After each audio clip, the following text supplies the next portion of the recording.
chat is down. Restream chat is down, so we won't be able to see all the fun stuff coming in from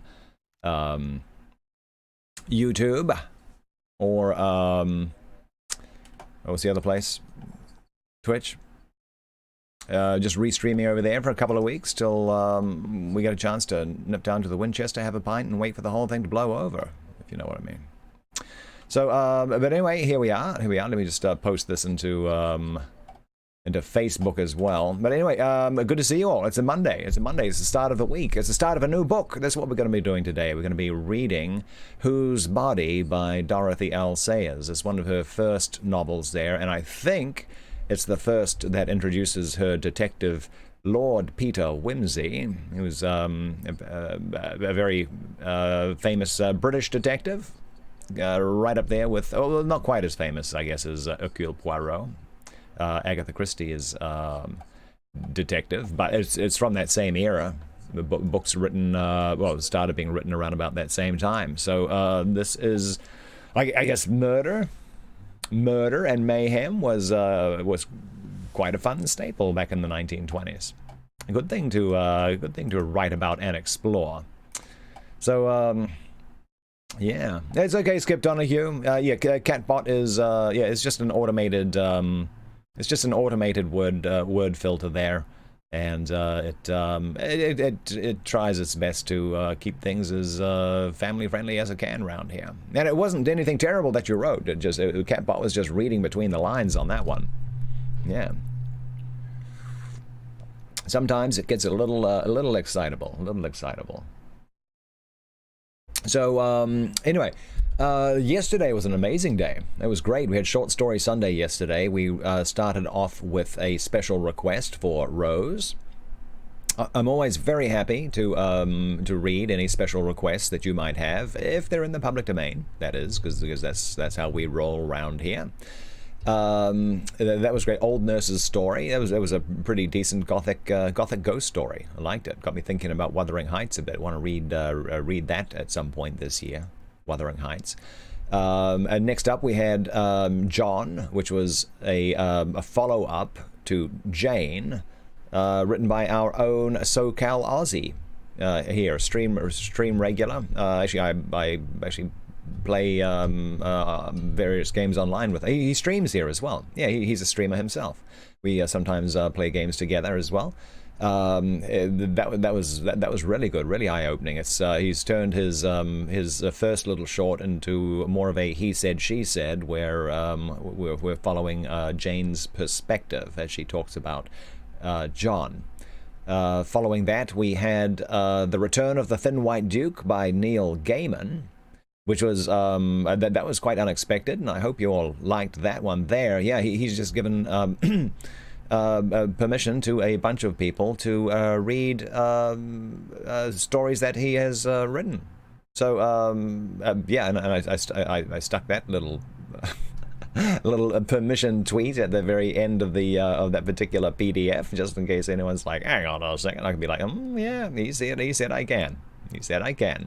So yeah, normally that's the kind of thing we wouldn't be able to do. But it's very cool when you when the author says, you know what? Yes, you can. So thank you to Mr. Neil Gaiman for that. And then we followed up finally with some H.P. Lovecraft, The White Ship, which is also like very set in a fantasy thing. We've read that one before, but it was fine. Yeah, that was cool. Neil Gaiman's a cool cat, very cool cat. Man, I've been reading his comics for, well, actually, not recently, but yeah, back in the 90s, yeah. Like he was, I think, writing like half the stuff for DC's Vertigo series, imprint, whatever they call it, sub-publishing, the Vertigo comics, anyway. Some very good stuff. I particularly liked. I think he was involved with. Well, I know he did all the Sandman. I think he might have been involved with the Sandman Mystery Theater as well, even though that was kind of like a different thing. That was like a 1930s detective with a lot of World War I hang-ups. Yeah, which is pretty fun. Anyway, today we're starting a brand new book, Whose Body by Dorothy L. Sayers, a Lord Peter Wimsey mystery. Ooh, you can see there's looks like a dead body in a bathtub. Yeah, that was kind of unfortunate, but that's how. And there's the freaked out nurse in the background. It kind of looks very kind of similar to that mysterious affair at was it Mysterious Affair at Styles picture there with the nurse freaking out there, not the nurse, the maid freaking out, the French au pair. Yeah. Yeah, so we're going to get into that in just a minute. I'm trying to think, do we have any other news? Let's see, I've just done my, what's it, The Wonderful World of Audiobook Narration. Let's see. Okay. Yeah, so for those who might not be familiar with my Facebook, there's probably a lot of you who are not, because I really don't use it a lot, but right now I'm trying to bump up my game. With that. So this here is my Facebook page. My I don't know if anyone uses that. I use Twitter so much, but Twitter's so much more convenient. So much easier to not get inundated with things I'm not interested in. But there's my Facebook thing in case anyone's interested in that. I am restreaming, like I mentioned, over to Twitch and YouTube for the next couple of weeks. So if you are watching via those sources, well, first, thank you for tuning in. Our main stream is over here on Mixer, mixer.com/CarringtonTV. And I read about 40 hours of books every month here on Mixer. All kinds. Yep, novels during the week, short stories, poems, special requests on Sundays. And yeah, we just have, that's where all the social chat is. That's where it all happens. And normally it's just Mixer only. But I mean, there's so many people right now stuck at home, school being out, people going stir crazy with that cabin fever. So if you're looking for a little distraction there, we will try to keep you entertained over here. So come join us over here. Okay. Restream bot works there. Okay, that still works. Okay, because here's what happens if I turn on the actual in-stream one. Where is it? Restream. Restream chat window. This is what it looks like when I turn that on in my yeah. It just won't log in. I can't get the embedded thing in the stream to turn on. But anyway, it's good to know that it actually works in the actual relay chat. Okay, all right. Let's see. What else do we need to say? Once again, thank you. These past 2 weeks have been quite crazy with embers and with channel subs. So thank you all for that. That's been very kind, very kind. I really enjoy that. And not to mention, of course, just the HypnoCat. HypnoCat's just been stealing everyone's loots. It's been quite amazing. I feel so bad about that, actually, that I removed the little counter for it because it's getting too high. Well, yeah, I mean, maybe not too high, but you know what I mean.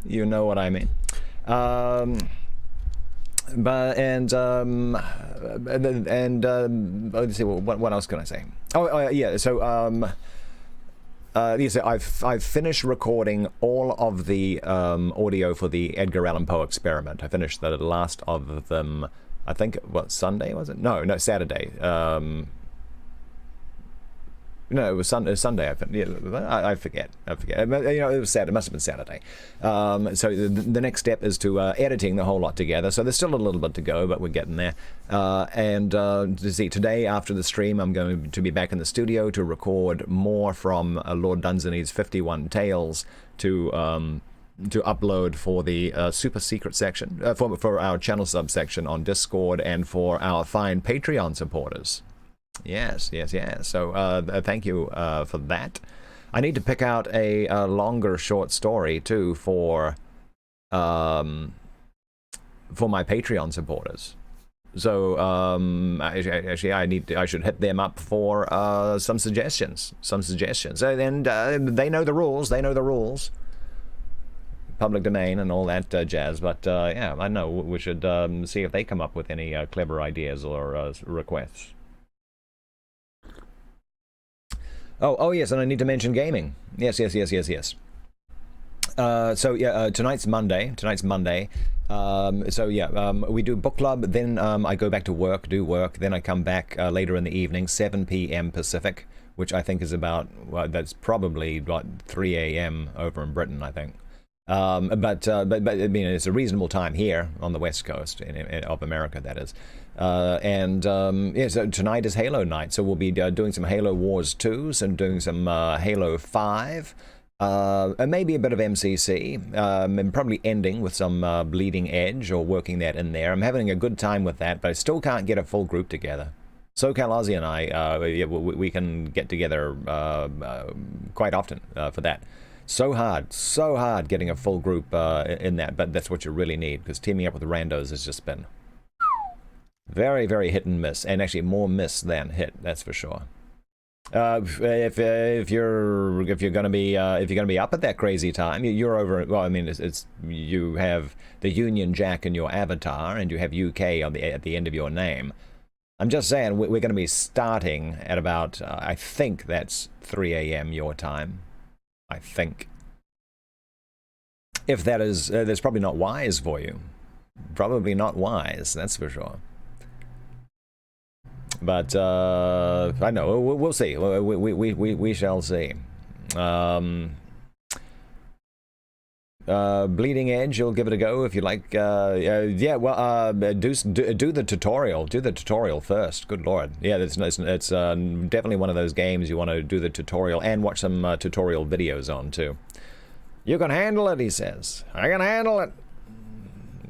I don't know. Yeah, so tonight's the Halo night. Tomorrow is going to be Gears all day, all night, because the Tour of Duty Operation 3 Gridiron comes out tomorrow, which means there's going to be a whole bunch of new stuff. Hopefully a whole bunch of new escape rooms as well, because those escape rooms are amazing. Yeah, so that's another, what, 65, 70 gig download there. Woo! Well, I mean, if it's already installed, it won't be that big, but it's still going to be, I'm expecting, what, 15, maybe about a 15 gig download for the update. Hopefully, if there's new maps. There better be new maps in there as well. I don't know what else is coming out. Yeah. Yeah, if you've never tried Bleeding Edge, yeah, download it now, do the tutorial, watch some training videos. I've got, actually, let me pull it up from Discord real fast. One second. You know, I need to, one second. I need to... the bridge is going quiet again. One second. Where is... Good lord, there's so much stuff that's... There you go. Okay. Okay, I need to change things around on Discord. Alright. I'll think about doing that later. Alright, here we go. This one here. Oh, no. You do not understand the frustration I'm having with players. There we go. This person here. Yeah. So okay. So after you've done the tutorial, go watch several videos by this person. It is just a link to one of them. It shows the like all the various abilities that they have, but they also go into like how to actually really use them well. And work with other players. They're like 5 minutes long for each character, so they're actually really, really well done. Okay, but that's it. I think we're all done, because we are now in waffle territory, and we got to start reading here. So let us do it. If you are watching, and you have social media things set up right below this stream, right below the stream, the video that you're looking at, there's the that share and embed stream button there. We'll share to Facebook, share to Twitter. If you want to hit those out there, let your friends know what you are watching. Let them know about your stream if you think that they might like some distraction for a couple of hours. Yeah, let them know about it. Tell them. And the more the merrier. The more the merrier. So let's just get on with it, because yeah, we're 5 minutes overdue, and you guys are here to hear a story. All right. Oh, for Bleeding Edge, yes, yes. Need a mic. Okay, let's get on with our book. Where is it? Where's our book? Book screen. Here we go. That's the wrong book. That is the wrong book open. Why is it the wrong book open? I don't know. Where are we at?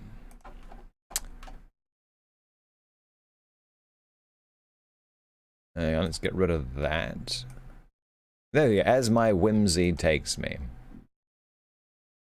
Alrighty.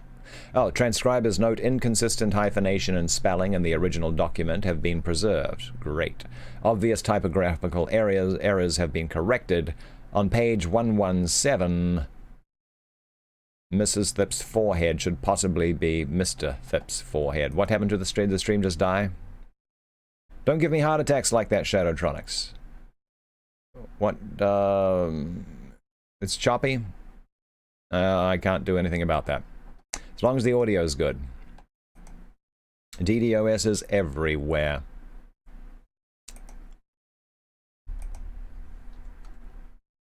Whose body?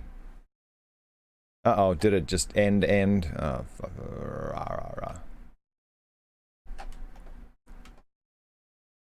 Whose body? As my whimsy takes me. So this dude, apparently, his coat of arms has what looks like a couple of ferrets on it. All right. Whose Body by Dorothy L. Sayers. Let's get on with it. A Lord Peter Whimsy novel. Copyright 1923, LOLOL. Don't forget everything 1924 and earlier is in the public domain in the United States. Yes, yes, yes. The Singular Adventure of the Man with the Golden Pince-Nez. To MJ, Dear Jim, this book is your fault. If it had not been for your brutal insistence, Lord Peter would never have staggered through to the end of this enquiry. Pray consider that he thanks you with his accustomed suavity. Yours ever, D.L.S. Did I win again? No, I didn't win. Why not? It's supposed to be rigged. Okay, Tillable Cat wins the day. All right, okay. Chapter 1. Oh, damn, said Lord Peter Whimsy at Piccadilly Circus. Hi, driver. The taxi man, irritated at receiving this appeal, while negotiating the intricacies of turning into Lower Regent Street across the route of a 19 bus, a 38B, and a bicycle, bent an unwilling ear. I've left the catalogue behind, said Lord Peter, deprecatingly. Uncommonly careless of me. Do you mind putting back to where we came from? To the Savile Club, sir. No, 110 Piccadilly, just beyond. Thank you. Thought you was in a hurry, said the man, overcome with a sense of injury. I'm afraid it's an awkward place to turn in, said Lord Peter, answering the thought rather than the words. His long, amiable face looked as if it had been generated spontaneously from his top hat, as white maggots breed from gorgonzola. The taxi, under the severe eye of a policeman, revolved by slow jerks, with a noise like the grinding of teeth. The block of new, perfect, and expensive flats in which Lord Peter dwelt upon the second floor stood directly opposite the Green Park, in a spot for many years occupied by the skeleton of a frustrate commercial enterprise. As Lord Peter let himself in, he heard his man's voice in the library, uplifted in that throttled stridency peculiar to well-trained persons using the telephone. I believe that's his lordship just coming in again. If your grace would kindly hold the line a moment. What is it, Bunter? Her Grace has just called up from Denver, my lord. I was just saying your lordship had gone to the sale when I heard your lordship's latchkey. Thanks, said Lord Peter. And you might find me my catalogue, would you? I think I must have left it in my bedroom or on the desk. He sat down to the telephone with an air of leisurely courtesy, as though it were an acquaintance dropped in for a chat. Hello, Mother. That you? Oh, there you are, dear, replied the voice of the Dowager Duchess. I was afraid I'd just missed you. Well, you had, as a matter of fact. I just started off to Brocklebury's sale to pick up a book or two, but I had to come back for the catalogue. What's up? Such a quaint thing, said the Duchess. I thought I'd tell you. You know little Mr. Thipps? Thipps? Said Lord Peter. Thipps? Oh, yes, the little architect man who's doing the church roof, yes. What about him?" "Mrs. Throgmorton's just been in quite a state of mind." "Sorry, Mother, I can't hear. Mrs. who?" "Throgmorton, the vicar's wife." Oh, Throgmorton, yes."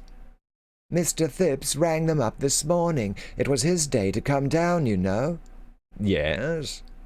"He rang them up to say he couldn't. He was so upset, poor little man. He'd found a dead body in his bath." Sorry, Mother, I can't hear. Found what? Where?" "A dead body, dear, in his bath." "What? No, we haven't finished. Please don't cut us off. Hello? Is that you, Mother? Hello? Mother? Oh, yes, sorry. The girl was trying to cut us off. What sort of body?" "A dead man, dear, with nothing on it but a pair of pince nez. Mrs. Throgmorton positively blushed when she was telling me. I'm afraid people do get a little narrow-minded in country vicarages." "Well, it sounds a bit unusual. Was it anybody he knew?" "No, dear, I don't think so. But of course he couldn't give her many details. She said he sounded quite distracted. He's such a respectable little man, and having the police in the house and so on really worried him." Poor little Phipps. Uncommonly awkward for him. Let's see, he lives in Battersea, doesn't he?" "Yes, dear. 59, Queen Caroline Mansions, opposite the park. That big block just round the corner from the hospital. I thought perhaps you'd like to run round and see him and ask if there was anything we can do. I always thought him a nice little man." "Oh, quite," said Lord Peter, grinning at the telephone. The Duchess was always of the greatest assistance to his hobby of criminal investigation, though she never alluded to it, and maintained a polite fiction of its non-existence. "What time did it happen, Mother?" "I think he found it early this morning, but of course he didn't think of telling the Throgmortons just at first. She came up to me just before lunch. So tiresome, I had to ask her to stay. Fortunately, I was alone. I don't mind being bored myself, but I hate having my guests bored." Poor old Mother. Well, thanks awfully for telling me. I think I'll send Bunter to the sale and toddle round to Battersea now and try and console the poor little beast. So long." "Goodbye, dear." Bunter." "Yes, my lord." "Her Grace tells me that a respectable Battersea architect has discovered a dead man in his bath." "Indeed, my lord. That's very gratifying." "Very, Bunter. Your choice of words is unerring. I wish Eton and Balliol had done as much for me. Have you found the catalogue?" "Here it is, my lord." "Thanks. I'm going to Battersea at once. I want you to attend the sale for me. Don't lose time. I don't want to miss the Folio Dante, nor the De Voragine. Here you are, see? Golden Legend, Wynkyn de Voorde, 1493, got that. And I say, make a special effort for the Caxton folio of the Four Sons of Aymon. It's the 1489 folio, and unique. Look, I've marked the lots I want and put my outside offer against each. Do your best for me. I shall be back to dinner." "Very good, my lord." "Good morning, Delia." Delia Daisybird has hit the channel. How you doing? Take my cab and tell him to hurry. He may for you. He doesn't like me very much. Can I, said Lord Peter, looking at himself in the 18th century mirror over the mantelpiece, can I have the heart to fluster the flustered Phipps further? That's very difficult to say quickly. By appearing in a top hat and frock coat? I think not. 10 to 1 he will overlook my trousers and mistake me for the undertaker. A grey suit, I fancy. Neat, but not gaudy, with a hat to tone. Suits my other self better. Exit the amateur of first editions. New motive introduced by solo bassoon. Enter Sherlock Holmes, disguised as a walking gentleman. There goes Bunter. Invaluable fellow. Never offers to do his job when you've told him to do something else. Hope he doesn't miss the Four Sons of Aymon. Still, there is another copy of that. in the Vatican. It might become available, you never know, if the Church of Rome went to pot or Switzerland invaded Italy, whereas a strange corpse doesn't turn up in a suburban bathroom more than once in a lifetime. At least, I should think not. At any rate, the number of times it's happened with a pince-nez might be counted on the fingers of one's hand, I imagine. Dear me, it's a dreadful mistake to ride two hobbies at once.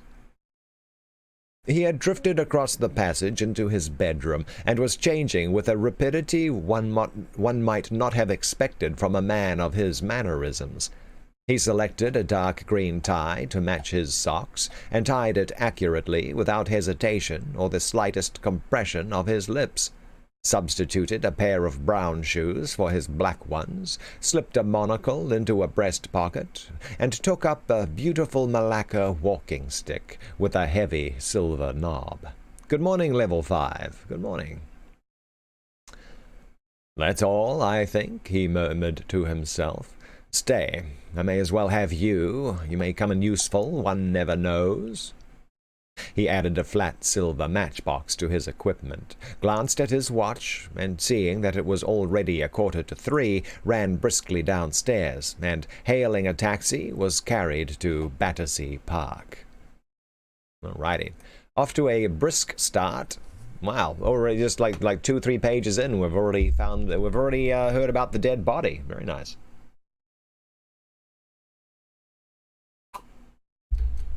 Okay. So a body has been found in a bathtub. Mystery about to start. Mr. Alfred Phipps was a small, nervous man whose flaxen hair was beginning to abandon the unequal struggle with destiny.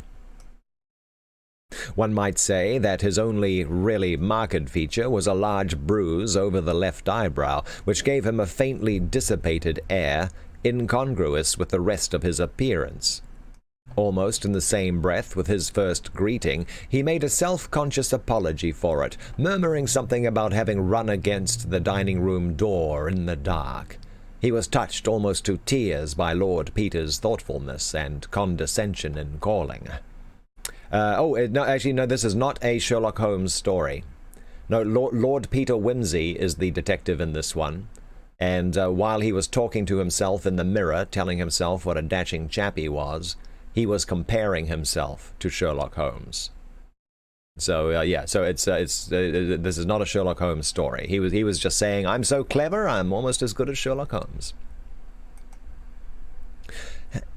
This is the nervous young fellow. Okay, he was touched almost to tears by Lord Peter's thoughtfulness and condescension in calling. "I'm sure it's most kind of your lordship," he repeated for the 10th time, rapidly blinking his weak little eyelids. "I appreciate it very deeply indeed, and so would Mother, only she's deaf. I don't like to trouble you with making her understand. It's been very hard all day," he added, "with the policeman in the house and all this commotion.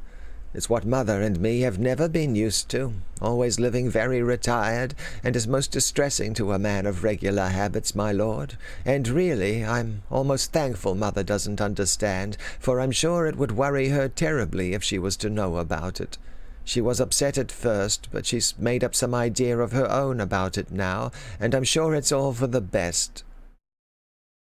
The old lady who sat knitting by the fire nodded grimly in response to a look from her son. "I always said you ought to complain about that bath, Alfred," she said suddenly, in a high piping voice peculiar to the deaf. "And it's to be hoped the landlord see about it now. Not but what I think you might have managed without having the police in, but there, you always were one to make a fuss about a little thing, from chicken pox up."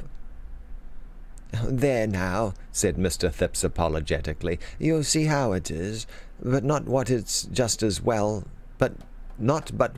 just as well she's settled on that, because she understands we've locked up the bathroom and don't try to go in there. But it's been a terrible shock to me, sir, my lord, I should say. But there, my nerves are all to pieces. Such a thing has never happened to me in all my born days.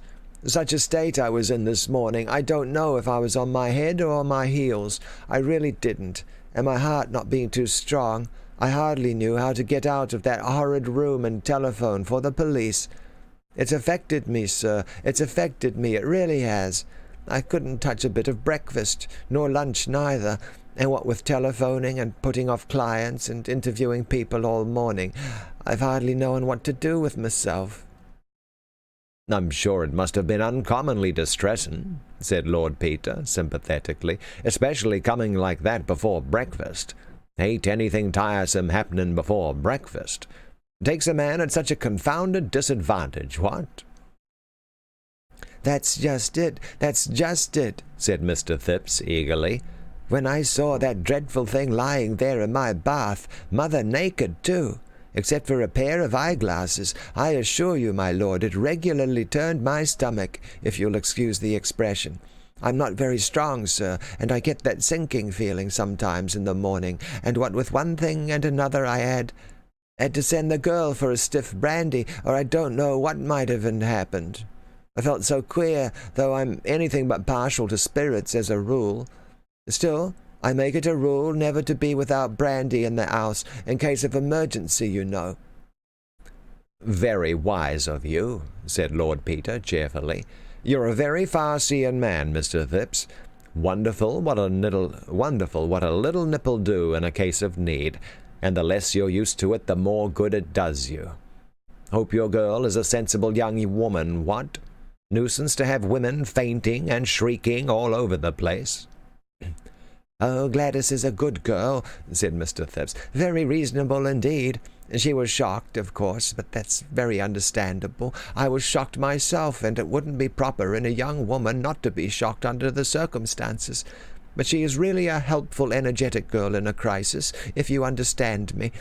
I consider myself very fortunate these days to have a good, decent girl to do for me and mother, even though she is a bit careless and forgetful about little things, but that's only natural.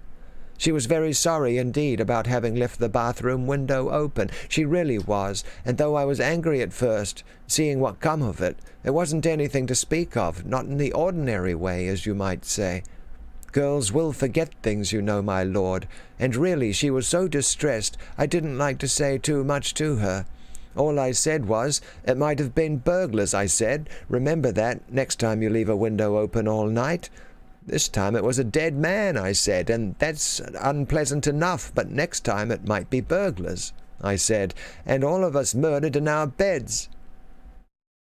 But the police inspector, Inspector Sugg they called him, from the yard, he was very sharp with her, poor girl, quite frightened her, and made her think he suspected her of something, though what good a body could be to her, poor girl, I couldn't imagine, and so I told the inspector. He was quite rude to me, my lord. I may say I didn't like his manner at all. If you've got anything definite to accuse Gladys or me of, Inspector, I said to him, bring it forward. That's what you have to do, I said, but I've yet to learn that you're paid to be rude to a gentleman in his own house.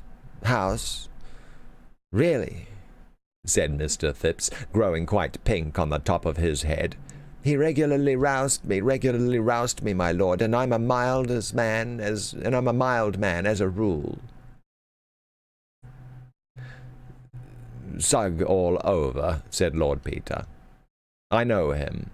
When he don't know what else to say, he's rude. Stands to reason you and the girl wouldn't go collecting bodies. Who'd want to saddle himself with a body? Difficulties usually to get rid of him. Have you got rid of this one yet, by the way? It's still in the bathroom, said Mr. Phipps. Inspector Sugg said nothing was to be touched till his men came in to move it. I'm expecting them at any time. If it would interest your lordship to have a look at it. Thanks awfully, said Lord Peter. I'd like to very much, if I'm not putting you out. Not at all, said Mr. Phipps. His manner, as he led the way along the passage, convinced Lord Peter of two things. First, that, gruesome as his exhibit was, he rejoiced in the importance it reflected upon himself and his flat, and secondly, that Inspector Sugg had forbidden him to exhibit it to anyone. The latter supposition was confirmed by the action of Mr. Phipps, who stopped to fetch the door-key from his bedroom, saying that the police had the other. but that he had made it a rule to have 2 keys to every door, in case of accident. The bathroom was in no way remarkable. It was long and narrow, the window being exactly over the head of the bath. The panes were of frosted glass, the frame wide enough to admit a man's body. Lord Peter stepped rapidly across to it, opened it, and looked out. What? I'm not sure what you mean about cutting off when I share. I don't know what you mean. I don't know. Don't know. The flat was the top one of the building, and situated about the middle of the block. The bathroom window looked out upon the backyards of the flats, which were occupied by various small outbuildings, coal holes, garages, and the like. Beyond these were the back gardens of a parallel line of houses. On the right rose the extensive edifice of St. Luke's Hospital, Battersea, with its grounds, and connected with it by a covered way, the residence of the famous surgeon Sir Julian Freck. Freckey. Sir Julian Freckey, who directed the surgical side of the great new hospital, and was, in addition, known in Harley Street as a distinguished neurologist with a highly individual point of view. What? Going to the store for cigarettes? What? Man. Alrighty. What cut me off when you took it? Oh, that must have been the stream. That must have been the web page, I guess. Maybe those share buttons there. Maybe they interrupt with the stream while you're hitting them. All right. Okay. I didn't know that. All right, level 5. Might be a good time to consider dropping that habit. That's all I'm saying. That's all I'm saying. It's a hard habit to quit. I know. Okay. Blah, blah, blah, blah, blah. And connected with it by a covered way, the residence of the famous surgeon Sir Julian Freck, who directed the surgical side of the great new hospital, and was, in addition, known in Harley Street as a distinguished neurologist with a highly individual point of view. This information was poured into Lord Peter's ear at considerable length by Mr. Phipps, who seemed to feel that the neighborhood of anybody so distinguished should... What? Super Split P. Super Split P. Now, that's one way to wake me up. Indeed it is. Thank you very much, Super Split P. That's very kind. Is that number count wrong, by the way? I think it might be. Yeah, the numbers are all weird right now. They're okay. I know they're all okay on the back end, but they're doing some changes right now, which I can't talk about, which are throwing the number counts off. The Lady Death has to go. You're ready for that? Yep. You get that homeschooling thing there.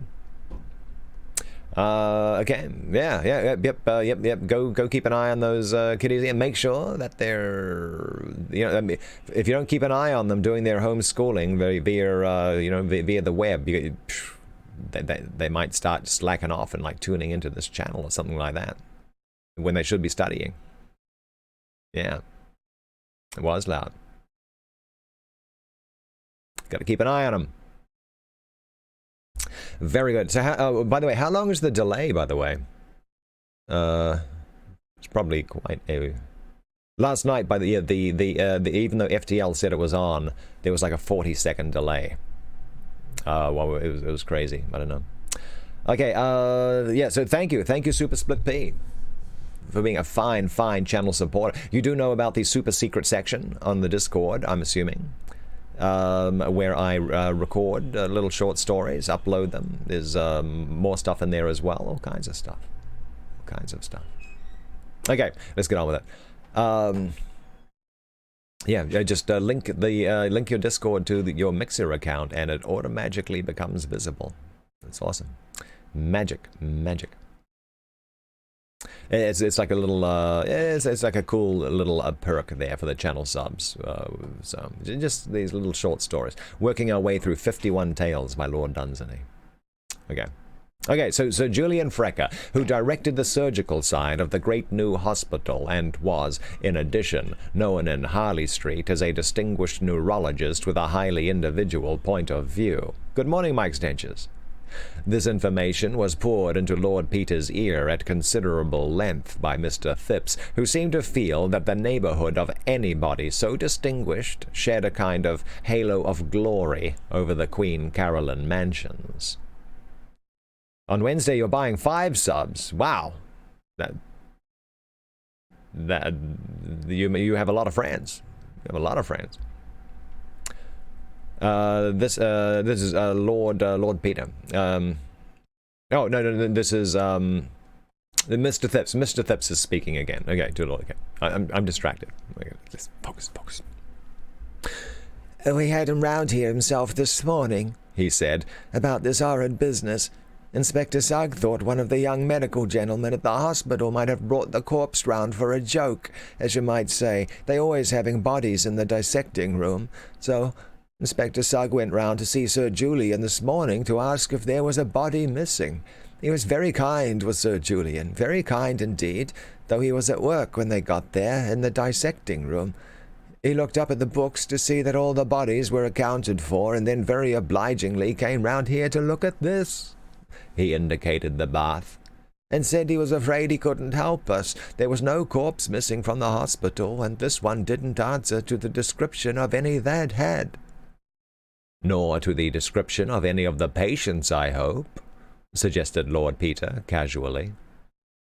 At this grisly hint, Mr. Phipps turned pale. I didn't hear Inspector Sugg inquire, he said, with some agitation. What a very horrid thing that would be. God bless my soul, my lord, I never thought of it. Well, if they had missed a patient, they'd probably have discovered it by now, said Lord Peter. Let's have a look at this one. Good morning, Chris Alberti. Good morning. He screwed his monocle into his eye, adding, this is Lord Peter. He screwed his monocle into his eye, adding, I see you're troubled here with the soot blowing in. Beastly nuisance, isn't it? I get it, too. Spoils all my books, you know. Here, don't you trouble, if you don't care about looking at it. He took from Mr. Phipps' hesitating hand the sheet which had been flung over the bath, and turned it back. There we go. Here's the body. Whose body? We don't know. Mystery body. Mystery body.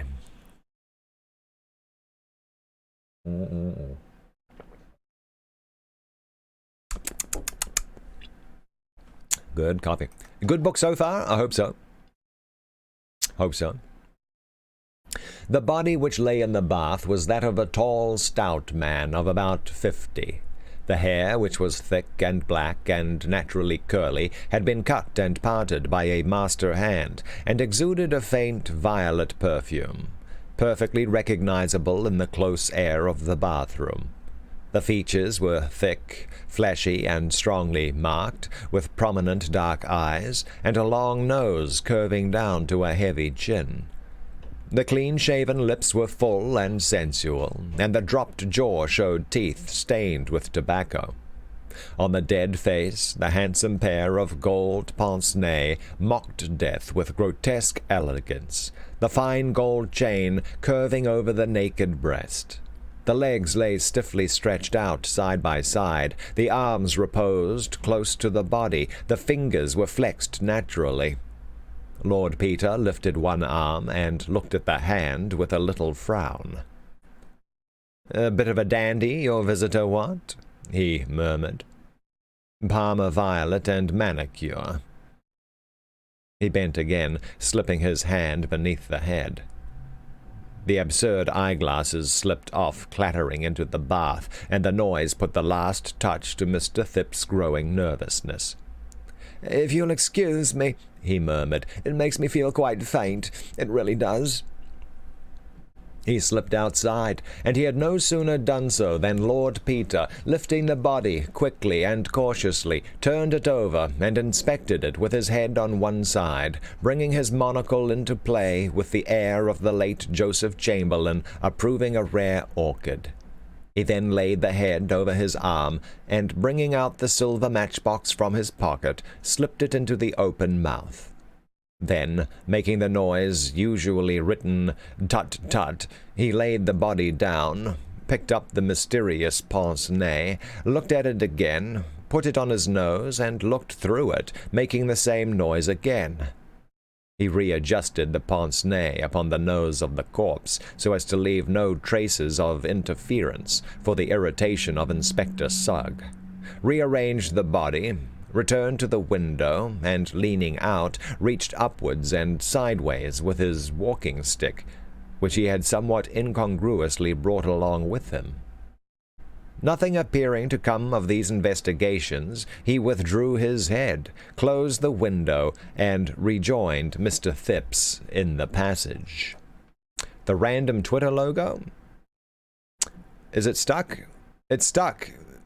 Good. Oh, thank you for letting me know there, Chris. Yeah, that's Pixel Chat doing its thing. Let me 1 second. Yeah, there's a few bugs hitting that Pixel Chat thing. That is the social overlay, social pop-up, refresh. There we go.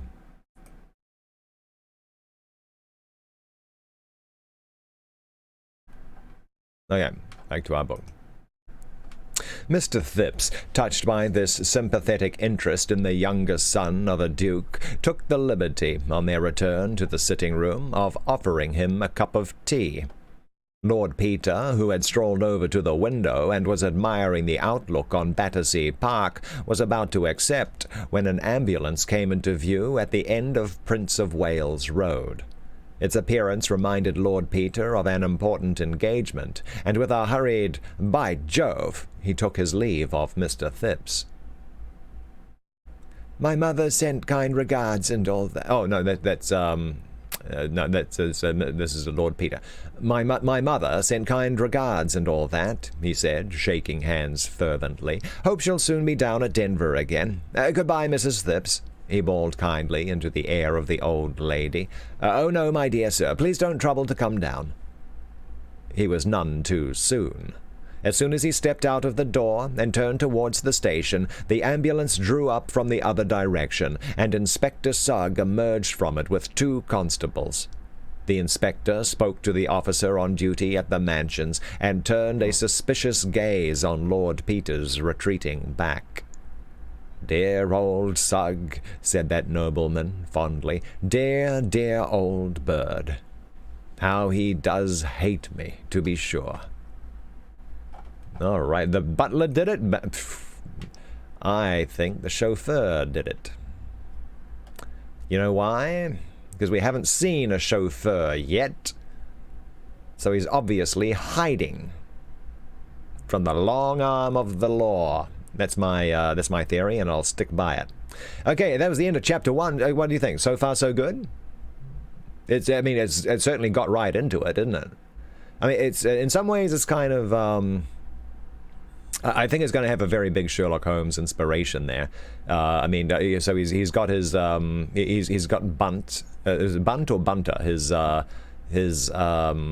I'm not sure yet if it's his friend or his valet. But it's kind of like a Sherlock Holmes, Dr. Watson kind of relationship with Bunter. And he's also got his nemesis at the Scotland Yard, just like Sherlock Holmes did. I don't know. I think Dorothy Sayers, maybe. I mean, Sherlock Holmes was a huge influence, of course. There's, and I think we might see a lot of similarities, especially this being one of her first books. So, yeah, I mean, yeah, I'm sure. Yeah, I'm sure like her style developed over time. We'll see. Very good. Alrighty, we'll get back to it in just a minute. I'm just checking my, where is, oh wow, where'd it go? It's gone. Oh no, there it is. I can't see properly. Let's see, I'm just looking for any notifications I may have missed. Chris Alberti, thank you for those retweets. Thank you for that. Oh, Meridian Fire hooked me up with a retweet as well. Very nice.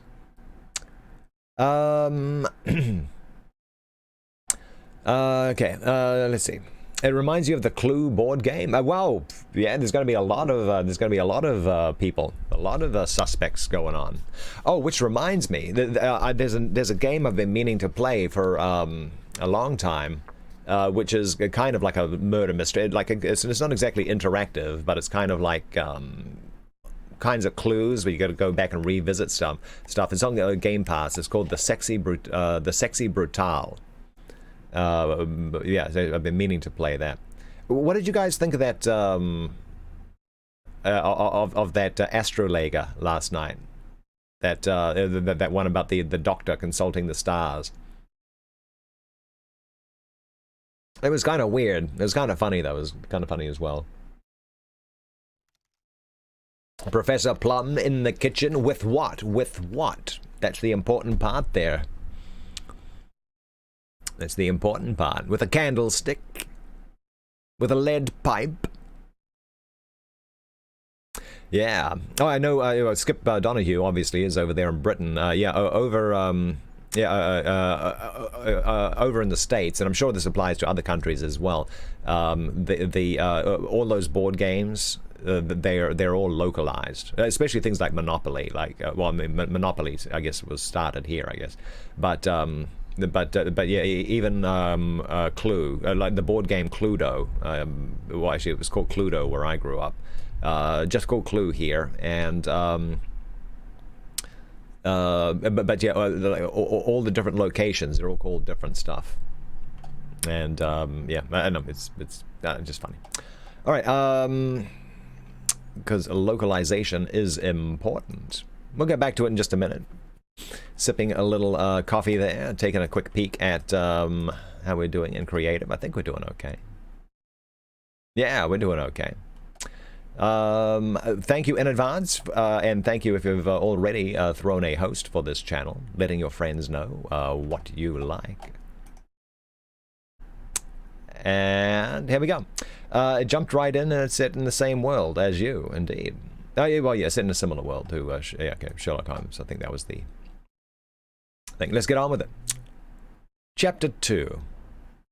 Excellent, Bunter, said Lord Peter, sinking with a sigh into a luxurious armchair. I couldn't have done better myself. The thought of the Dante makes my mouth water, and the 4 sons of Aemon. And you've saved me £60. That's glorious. What shall we spend it on, Bunter? Think of it. All ours, to do with as we like with, for as Harold Skimpole so rightly observes, £60 saved is £60 gained, and I'd reckoned on spending it all. It's your saving, Bunter, and properly speaking, your £60.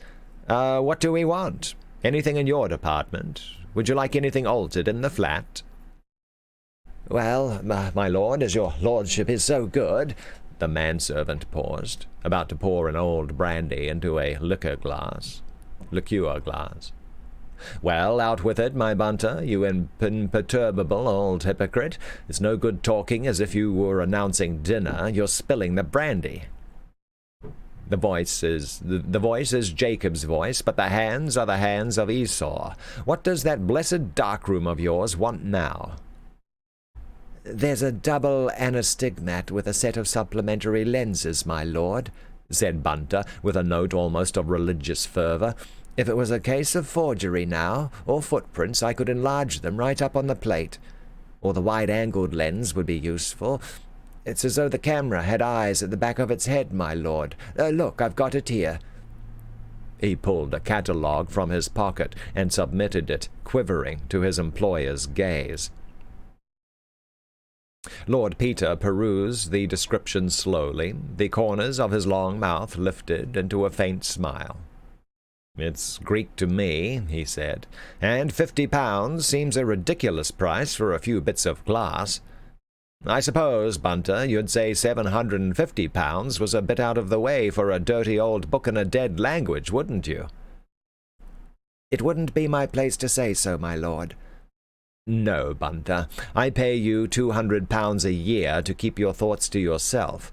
Tell me, Bunter, in these democratic days, don't you think that's unfair? No, my lord.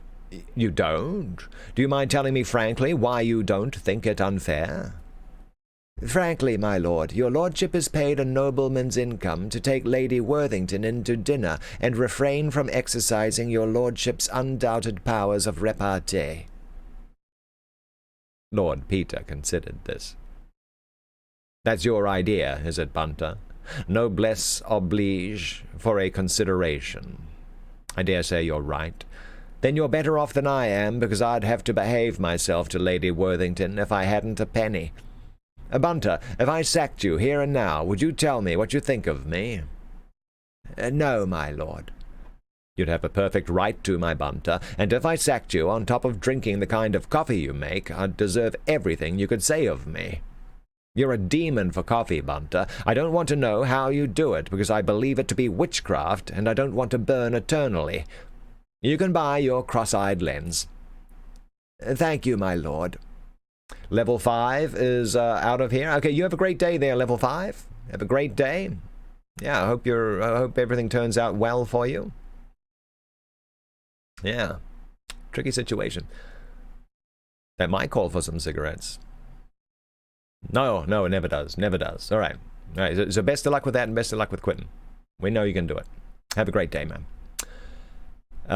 You can buy your cross-eyed lens. Thank you, my lord. Have you finished in the dining room? Not quite, my lord. Well, come back when you have. I have many things to tell you.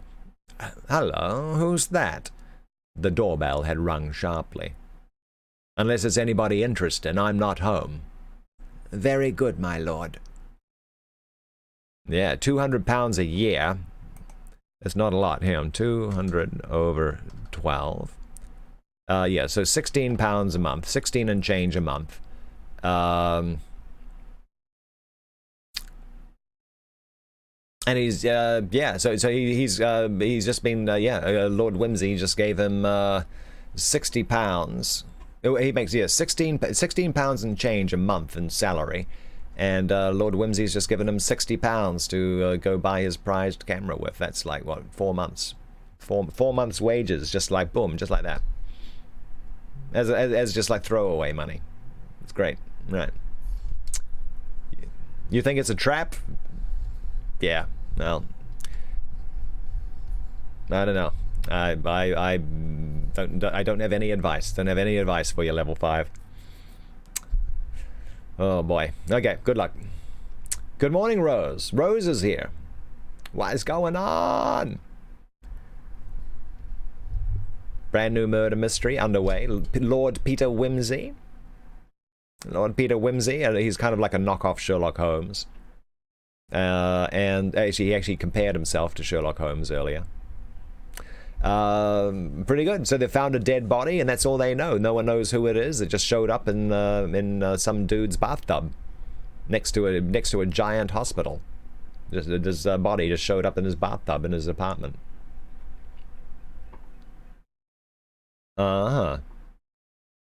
Not my. It sounds like the stream delay is crazy again right now.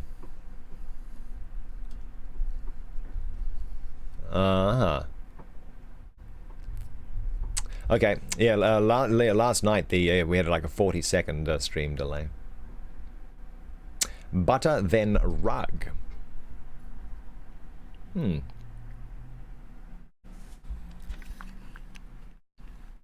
Oh, better than on the rug. Yes, you're probably right.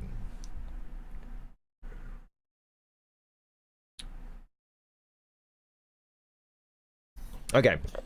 Yep, you are right. Okay, let's get on with it. Very good. The doorbell had rung sharply. Unless it's anybody interesting, I'm not at home. Very good, my lord. Lord Peter's library was one of the most delightful bachelor rooms in London. Its scheme was black and primrose, its walls were lined with rare editions, and its chairs and Chesterfield sofa suggested the embraces of the Houri.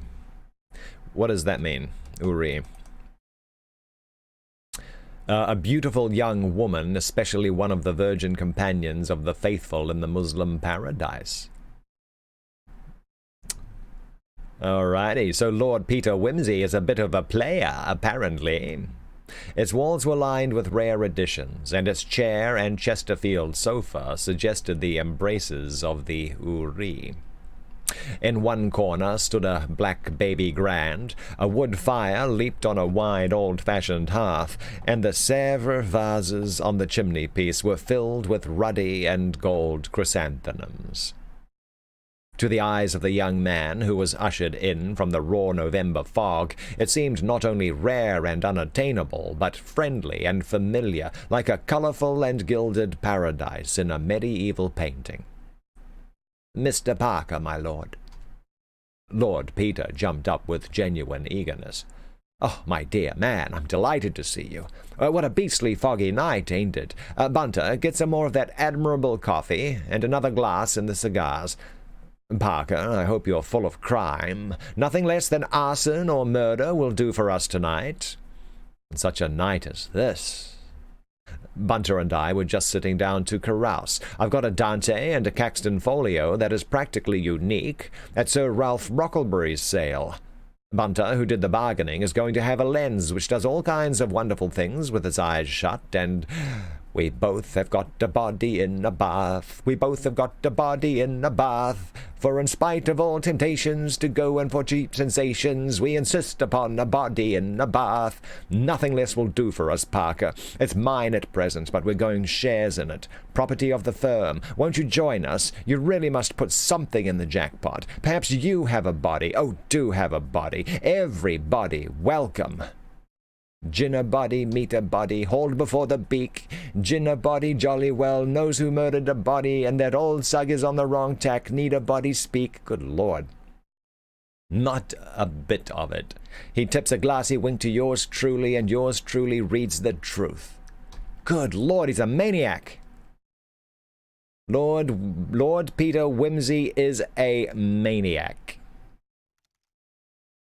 Okay, I kind of blew the second one. The tempo is all wrong, but I'm not doing it again. Right. "Ah," said Parker, "I knew you had been round to Queen Caroline Mansions. So I've met Sugg, and he told me he'd seen you. He was cross, too. Unwarrantable interference, he calls it." "I knew he would," said Peter. Lord Peter, "I love taking a rise out of dear old Sugg. He's always so rude. I see by the Star that he has excelled himself by taking the girl Gladys What's-her-name into custody. Sugg of the evening, beautiful Sugg. But what were you doing there?" "To tell you the truth," said Parker, "I went round to see if the Semitic-looking stranger in Mr. Thipp's bath was by any extraordinary chance Sir Reuben Levy, but he wasn't." "Sir Reuben Levy. Wait a minute, I saw something about that. I know, a headline. Mysterious disappearance of famous financier. What is it all about? I didn't read it carefully." "Well, it is a bit odd, though I dare say it's nothing really. Old chap may have been cleared for some reason best known to himself. It only happened this morning, and nobody would have thought anything about it, only it happened to be the day on which he had arranged to attend a most important financial meeting and do some deal involving millions. I haven't got all the details, but I know he's got enemies who just as soon the deal didn't come off, so when I got wind of this fellow in the bath, I buzzed round to have a look at him. It didn't seem likely, of course, but unlikelier things do happen in our profession. The funny thing is, old Sugg had got bitten with the idea it is him, and is wildly telegraphing to Lady Levy to come and identify him. But as a matter of fact, the man in the bath is no more Sir Reuben Levy than Adolph Beck, poor devil, was John Smith. Oddly enough, though, he would be really extraordinarily like Sir Reuben if he had a beard. And as Lady Levy is abroad with the family, somebody may say it's him, and Sugg will build up a lovely theory, like the Tower of Babel, and destined so to perish." "Sugg's a beautiful braying ass," said Lord Peter. "He's like a detective in a novel."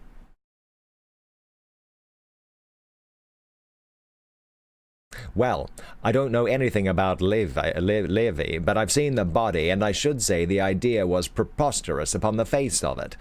What do you think of the brandy?" "Unbelievable whimsy. The sort of thing makes one believe in heaven. But I want your yarn."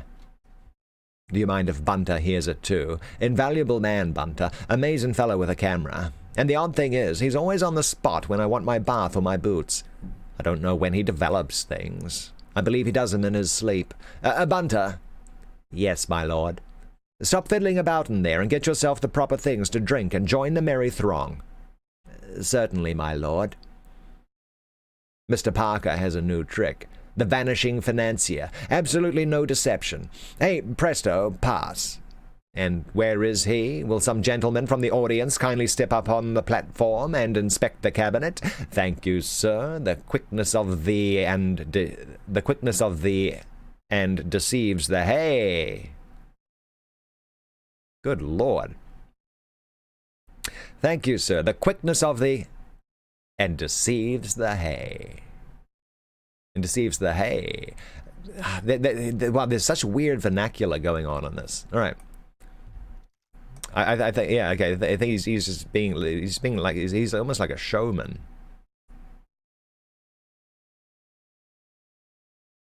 "I'm afraid mine isn't much of a story," said Parker. "It's just one of those simple things that offer no handle. Sir Reuben Levy dined last night with 3 friends at the Ritz. After dinner, the friends went to the theater. He refused to go with them on account of an appointment. I haven't yet been able to trace the appointment, but anyhow, he returned home to his house, 9A Park Lane, at 12 o'clock. "Who saw him?" "The cook, who had just gone up to bed, saw him on the doorstep and heard him let himself in. He walked upstairs, leaving his greatcoat on the hall peg and his umbrella in the stand. You remember how it rained last night? He undressed and went to bed. Next morning he wasn't there. That's all," said Parker abruptly, with a wave of the hand. "It isn't all. It isn't all. Daddy, go on. That's not half a story," pleaded Lord Peter. "But it is all. When his man came to call him, he wasn't there. The bed had been slept in. His pajamas and all his clothes were there. The only odd thing being that they were thrown rather untidily on the ottoman at the foot of the bed, instead of being neatly folded on a chair, as is Sir Reuben's custom, looking as though he had been rather agitated or unwell. No clean clothes were missing, no suit, no boots, nothing. The boots he had worn were in his dressing-room as usual. He had washed and cleaned his teeth and done all the usual things. The housemaid was down cleaning the hall at 6:30, and can swear that nobody came in or out after that. So one is forced to suppose that a respectable, middle-aged Hebrew financier either went mad between 12 and 6 a.m. and walked quietly out of the house in his birthday suit on a November night, or else was spirited away like the lady in the Inglesby legends, body and bones, leaving only a heap of crumpled clothes behind him. Was the front door bolted? That's the sort of question you would ask, straight off. It took me an hour to think of it. No, contrary to custom, there was only the Yale lock on the door. On the other hand, some of the maids had been given leave to go to the theatre, and Sir Reuben may quite conceivably have left the door open, under the impression that they had not come in. Such a thing has happened before. And that's really all? Really all, except for one very trifling circumstance. I love trifling circumstances, said Lord Peter, with childish delight. So many men have been hanged by trifling circumstances. What was it? Sir Reuben and Lady Levy, who are a most devoted couple, always share the same room. Lady Levy, as I said before, is in Menton at the moment for her health. In her absence, Sir Reuben sleeps in the double bed as usual, and invariably on his own side, the outside of the bed. Last night he put the 2 pillows together and slept in the middle, or if anything, rather closer to the wall than otherwise. The housemaid, who was a most intelligent girl, noticed this when she went up to make the bed, and with really admirable detective instinct, refused to touch the bed or let anybody else touch it, though it wasn't till later that they actually sent for the police. Was nobody in the house but Sir Reuben and the servants? No. Lady Levy was away with her daughter and her maid. The valet, cook, parlour-maid, housemaid, and kitchen-maid were the only people in the house, and naturally wasted an hour or 2 squawking and gossiping. I got there about 10. What have you been doing since? trying to get on the track of Sir Reuben's appointment last night, since, with the exception of the cook, his appointer was the last person who saw him before his disappearance. There may be some quite simple explanation, though I'm dashed if I can think of one for the moment. Hang it all, a man doesn't come in and go to bed and walk away again, mid-noddings on, in the middle of the night. He may have been disguised. I thought of that. In fact, it seems the only possible explanation, but it's deuced odd, Wimsey, an important city man, on the eve of an important transaction, without a word of warning to anybody, slips off in the middle of the night, disguised down to his skin, leaving behind his watch, purse, checkbook, and most mysterious and important of all, his spectacles, without which he can't see a step, as he is extremely short-sighted. That is important, interrupted Wimsey. You are sure he didn't take a second pair? His man vouches for it that he only had 2 pairs, one of which was found on his dressing table, and the other in the drawer, where it's always kept. Lord Peter whistled. You've got me there, Parker. Even if he'd gone out to commit suicide, he'd have taken those. So you'd think, or the suicide would have happened the first time he started to cross the road. However, I didn't overlook the possibility. I've got particulars of all today's street accidents, and I can lay my hand on my heart and say that none of them is Sir Reuben. Besides, he took the latchkey with him, which looks as though he meant to come back. Have you seen the men he dined with? I found 2 of them at the club. They said that he seemed in the best of health and spirits, spoke of looking forward to joining Lady Levy later on, perhaps at Christmas, and referred with great satisfaction to this morning's business transaction, in which one of them, a man called Anderson of Wyndham's, was himself concerned. Then, up until about 9 o'clock anyway, he had no apparent intention or expectation of disappearing. Hey, Metal Guru, what's up? None, unless he was a most consummate actor. Whatever happened to change his mind must have happened either at the mysterious appointment which he kept after dinner, or whilst he was in bed between midnight and 5:30 a.m. Well, Bunter, said Lord Peter, what do you make of it? Not in my department, my lord, except that it is odd that a gentleman who was too flurried or unwell to fold his clothes as usual should remember to clean his teeth and put his boots out. Those are 2 things that quite frequently get overlooked, my lord. If you mean anything personal, Bunter, said Lord Peter, I can only say that I think the speech an unworthy one. It's a sweet little problem, Parker, mine. Look here, I don't want to butt in, but I should dearly love to see that bedroom tomorrow. 'Tis not that I mistrust thee, dear, but I should uncommonly like to see it. Say me not nay. Take another drop of brandy and a villa, but say not nay. Of course you can come and see it. You'll probably find lots of things I've overlooked, said the other, equally accepting the proffered hospitality. Parker Acushla, you're an honor to Scotland Yard. I look at you, and Sugg appears a myth, a fable, an idiot boy, spawned in a moonlight hour by some fantastic poet's brain. Sugg is too perfect to be possible. What does he make of the body, by the way? Sugg says, replied Parker with precision, that the body died from a blow on the back of the neck. The doctor told him that. He says it's been dead a day or 2.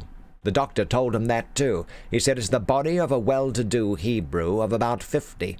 Anybody could have told him that. He says it's ridiculous to suppose it came in through the window without anybody knowing anything about it. He says it probably walked in through the front door and was murdered by the household. He's arrested the girl because she's short and frail-looking and quite unequal to downing a tall and sturdy Semite with a poker. He'd arrest Phipps. Only Phipps was away in Manchester all yesterday and the day before and didn't come back till late last night. In fact, he wanted to arrest him till I reminded him that if the body had been a day or 2 dead, little Phipps couldn't have done him in at 10:30 last night. But he'll arrest him tomorrow as an accessory, and the old lady with the knitting too, I shouldn't wonder. Well, I'm glad the little man has so much of an alibi, said Lord Peter.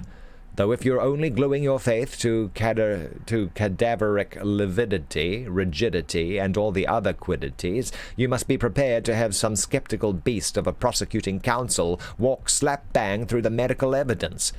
Remember Impey Biggs defending in that Chelsea tea-shop affair? 6 bloomin' medicos contradicting each other in the box, and old Impey elocutin' abnormal cases from Gloucester and Dixon Man till the eyes of the jury reeled in their heads. Are you prepared to swear, Dr. Thingumtight, that the onset of rigor mortis indicates the hour of death without the possibility of error? So far as my experience goes in the majority of cases, says the doctor, all stiff. Ah, says Biggs, but this is a court of justice, doctor, not a parliamentary election. We can't get on without a minority report. The law, Dr. Thingumtight, respects the rights of the minority, alive or dead. Some ass laughs, and old Biggs sticks his chest out and gets impressive. Gentlemen, this is no laughing matter. My client, an upright and honorable gentleman, is being tried for his life, gentlemen, and it is the business of the prosecution to show his guilt, if they can, without a shadow of doubt.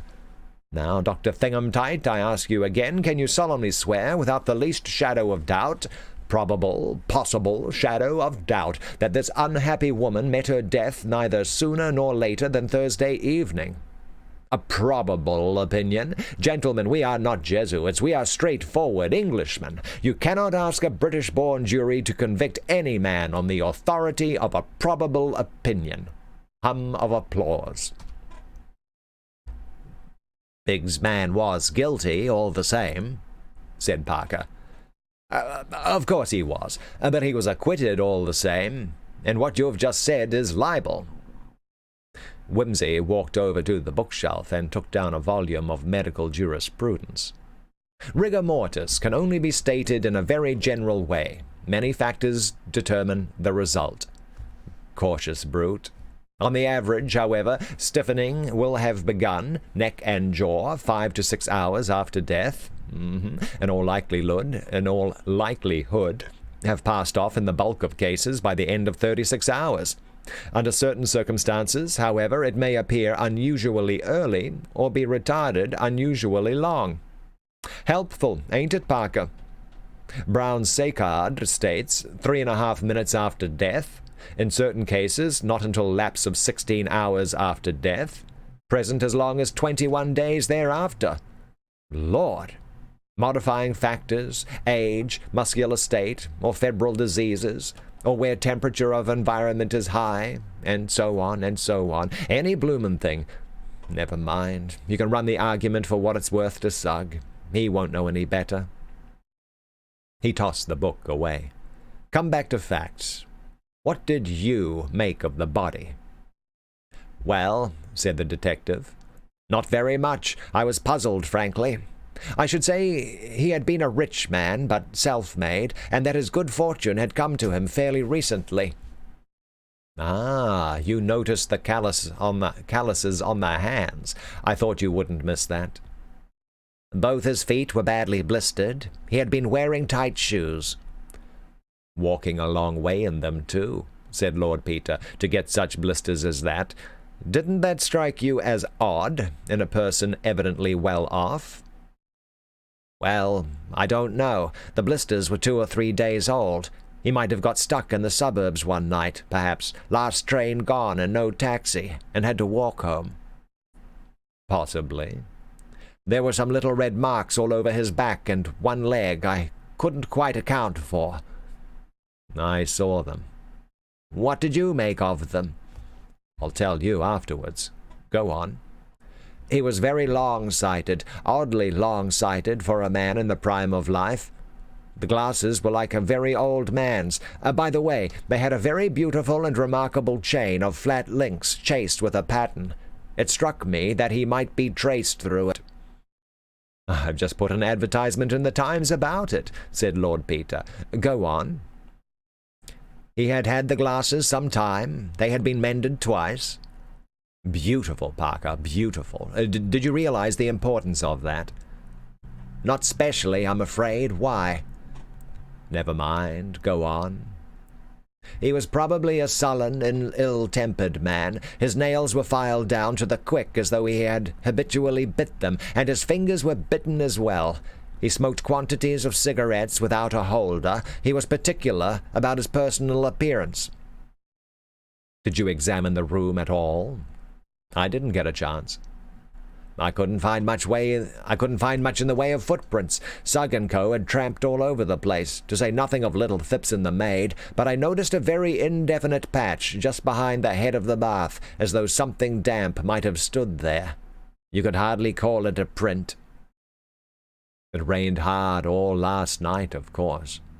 Good morning, Silent Running. Doing well. There's like a 40-second delay on the stream right now. Hey. I hope your week is starting off awesome. It rained hard all last night, of course. Yes. Did you notice that the soot on the windowsill was vaguely marked? I did, said Whimsy, and I examined it hard with this little fellow, but I could make nothing of it except that something or other had rested on the sill. He drew out his monocle and handed it to Parker. Rose says, what was he killed with? No, they have not said. No, they just found a body in a bathtub, completely naked, except for a pair of pince-nez. And pince-nez are like, those glasses. They don't have like the ear holder things on them, but they have like the tight little thing that grips the bridge of your nose. So like the glasses that they just just pop them on, like that. That's all he had on. Otherwise, he was in his birthday suit. So yeah. So two things that happen. So the so you have the chief of police.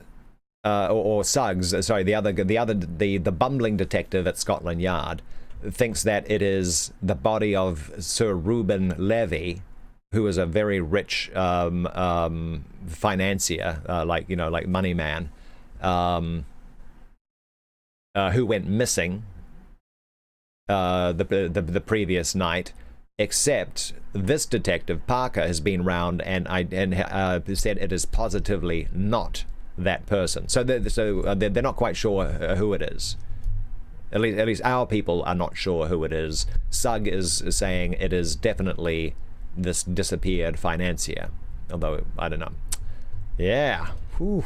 It's almost 7:30 at night there. All right. Yeah. You got a few hours on us there. Yeah. So your Monday's your Monday's almost over.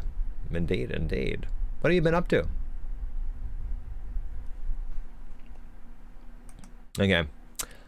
I did, said Whimsy, and I examined it hard with this little fellow, but I could make nothing out of it except that something or other had rested on the sill. He drew out his monocle and handed it to Parker. My word, that's a powerful lens. It is, said Whimsy, and jolly useful when you want to take a good squint at something and look like a bally fool at the same time. Only it don't do to wear it permanently. If people see you full face, they say, dear me, how weak the sight of that eye must be. Still, it's useful. Sugg and I explored the ground at the back of the building, went on Parker, but there wasn't a trace. That's interesting. Did you try the roof? No. We'll go over it tomorrow. The gutter's only a couple of feet off the top of the window. I measured it with my stick. The gentleman scouts what the heck? How do you say that? It's hyphenated over 2 pages. Vademecum. The gentleman scouts Vademecum. I have to look that one up. Pronounce Vademecum. Vademecum. Okay. Vademecum. That's how we do it. $1 million deals, and the butler gets paid £200 a year. What's up there, Spatial Knight? What's going on, man? How you doing? Good morning. Yeah. It's Monday. Monday, best day. The day to set the tone for the rest of the week, that's for sure. going to be a good one.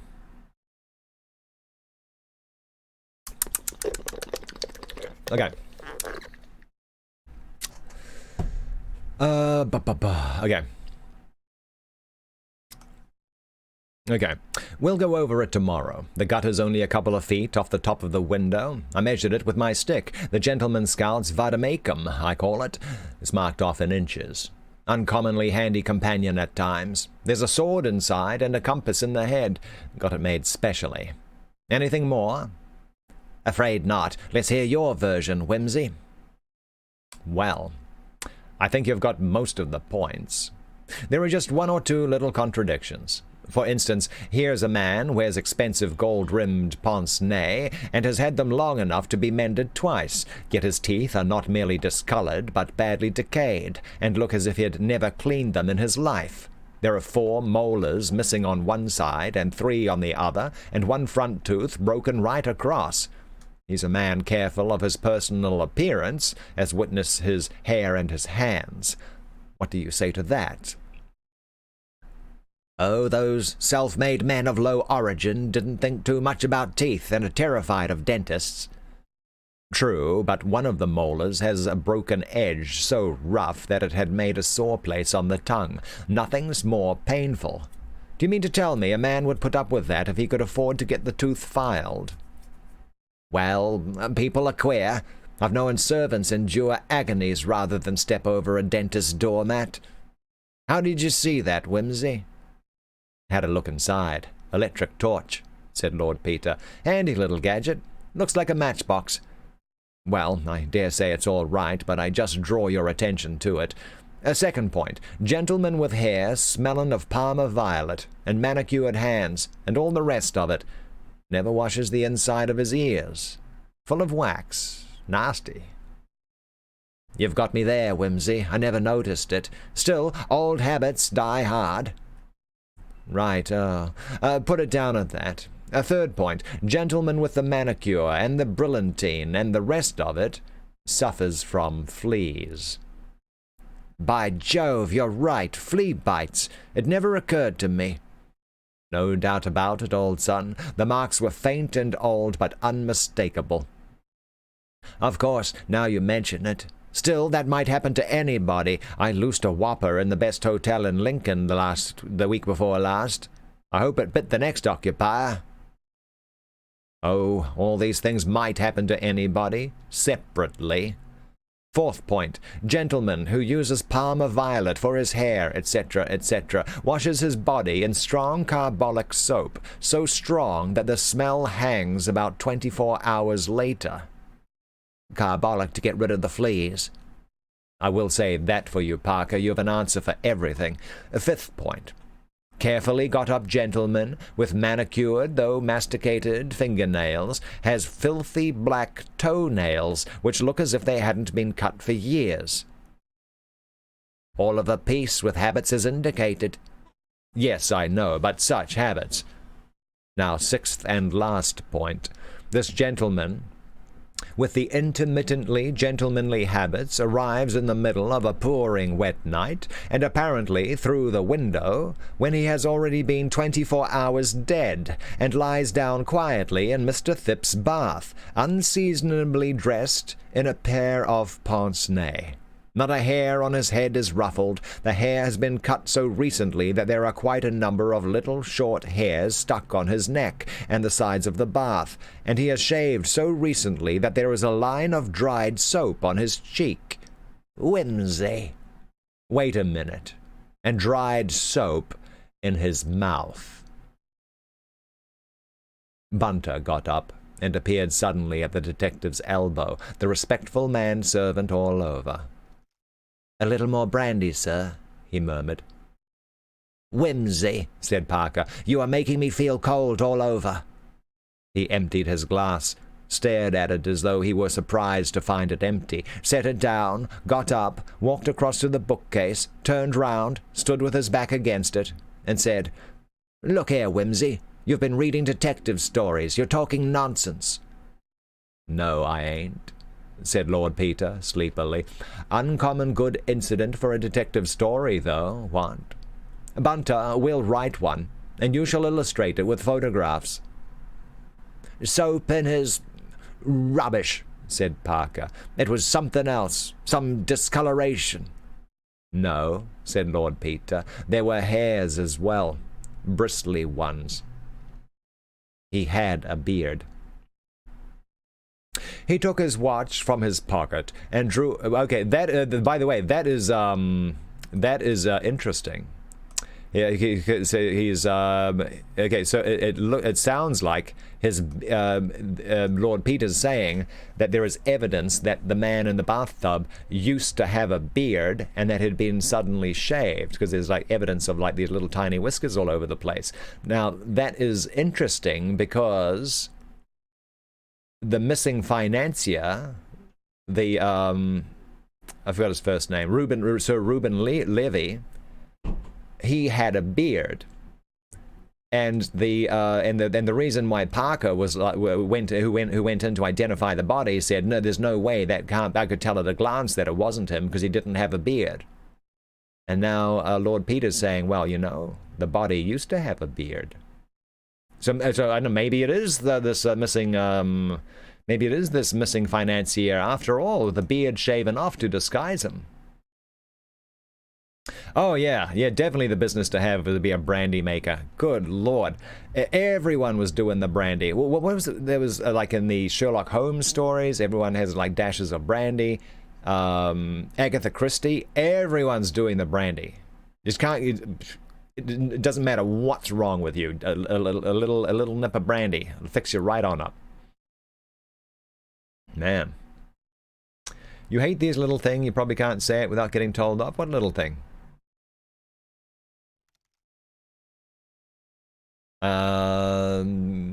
Don't know. Don't know. All right. Uh-oh. Let's see. Men, brandy, and cigars are hot. I don't know.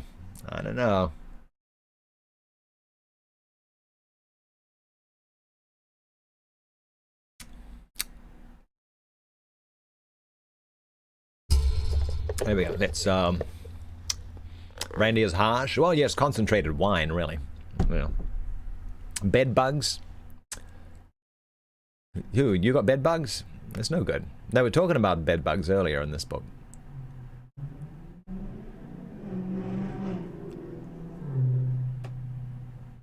Yeah, if you got some bed bugs there, Skip Donahue, yeah, there's you should probably do something about it. Hey, good morning, Scorpion Knights. How you doing? Yeah, hope you've been keeping well. I haven't seen you recently. Doing okay? It's nap time for Future Pilot. We'll get back to our book in just a second. We'll get back to it in just a second. Man, it's been a good story so far. It's definitely hopped right on into it. It's been very good. Oh man, it's already 11:40 already. Wow. Okay, we'll probably have time for one more. Short story, one more chapter, and then that'll be time to call it a day. I still need to go to the studio because I'm recording today. I'm recording more tales from Lord Dunsany's 51 Tales for my channel sub and Patreon friends. You don't have them. That's good to hear, Skip. It's good to hear. Oh, but no wonder we haven't seen Scorpion Knights. He's been playing Animal Crossing. Yeah, that'll tie you up for days at a time. Good lord. Anyway, he's coming up for air. Scorpion Knights is coming up for air. Oh yeah, So Scorpion Knights. Yeah, over the past 5 days, I've recorded all of the Edgar Allan Poe experiment stuff, including yours. So they're all in the can. I just need to. The next stage is editing the whole lot of them. So we're getting there slowly but surely. It's taken a little longer than I thought. Just wanted to get you that little update there. Yeah, for that creative writing project that we did probably about a month ago now. Yeah. It was a pretty awesome thing. Very good. Oh, Rose has been playing Animal Crossing as well. Level 5. It was a trap, so there we go. It was a trap. Yeah. Well, no one needs that. No one needs that in their life. No one needs that kind of thing. All right, so he walked in and it was kind of like this. Something like that. Yeah. That's right. Where's Admiral Akbar when you need him? It's a trap. Yeah, oh boy, the delay on this. It's not so bad. It's only like a 20-second delay now. It's a trap. All right. So let's get. We got 20 minutes in theory, but we got to finish a. Oh wow, I thought we were at the end of a chapter. We're not. Okay, let's get on with it. Okay. No, said Lord Peter. There were hairs as well, bristly ones. He had a beard. He took his watch from his pocket and drew out a couple of longish, stiff hairs, which he had imprisoned between the inner and the outer case. Parker turned them over once or twice in his fingers, looked at them close to the light, examined them with a lens, handed them to the impassible Bunter, and said, "Do you mean to tell me, Whimsy, that any man alive would—" He laughed harshly. "Shave off his beard with his mouth open and then go and get killed with his mouth full of hairs? You're mad." "I don't tell you so," said Whimsy. "You policemen are all alike. Only one idea in your skulls. Blessed if I can make out why you're ever appointed. He was shaved after he was dead. Pretty, ain't it? Uncommonly jolly little job for the barber, what? Here, sit down, man, and don't be an ass, stumping about the room like that. Worse things happen in war. This is only a blinkin' old shillin' shocker. But I'll tell you what, Parker, we're up against a criminal, the real artist and blighter with imagination. Real, artistic, finished stuff. I'm enjoying this, Parker." Alrighty. Ooh, boy, oh boy, oh boy. A booty trap. Okay, oh, yeah. Mike Dentures knows what's up, too. Them booty traps. What's the place you sell drugs from? I don't know.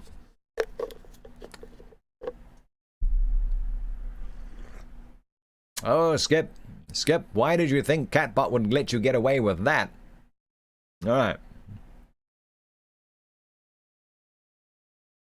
Oh, you had me on Xbox just to let you know if you want to. I downloaded it, and I downloaded Black Desert Online as well. I see that Elder Scrolls Online is actually rated M for mature, which means that's not going to be the one I'm going to pick. I will try it out. I will be trying it out this week, but it's not going to be like the permanent thing, because I need it to be teen rated at most. So that right now that leaves Neverwinter and Black Desert Online as the two viable options for like an ongoing MMO to stream.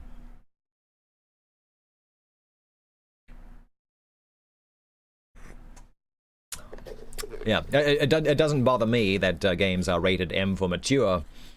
It's just that the way Mixer does it, you have to set your stream to match the ESRB rating, game rating, and I just don't want to limit my audience because an age gate comes up if it's 18 plus.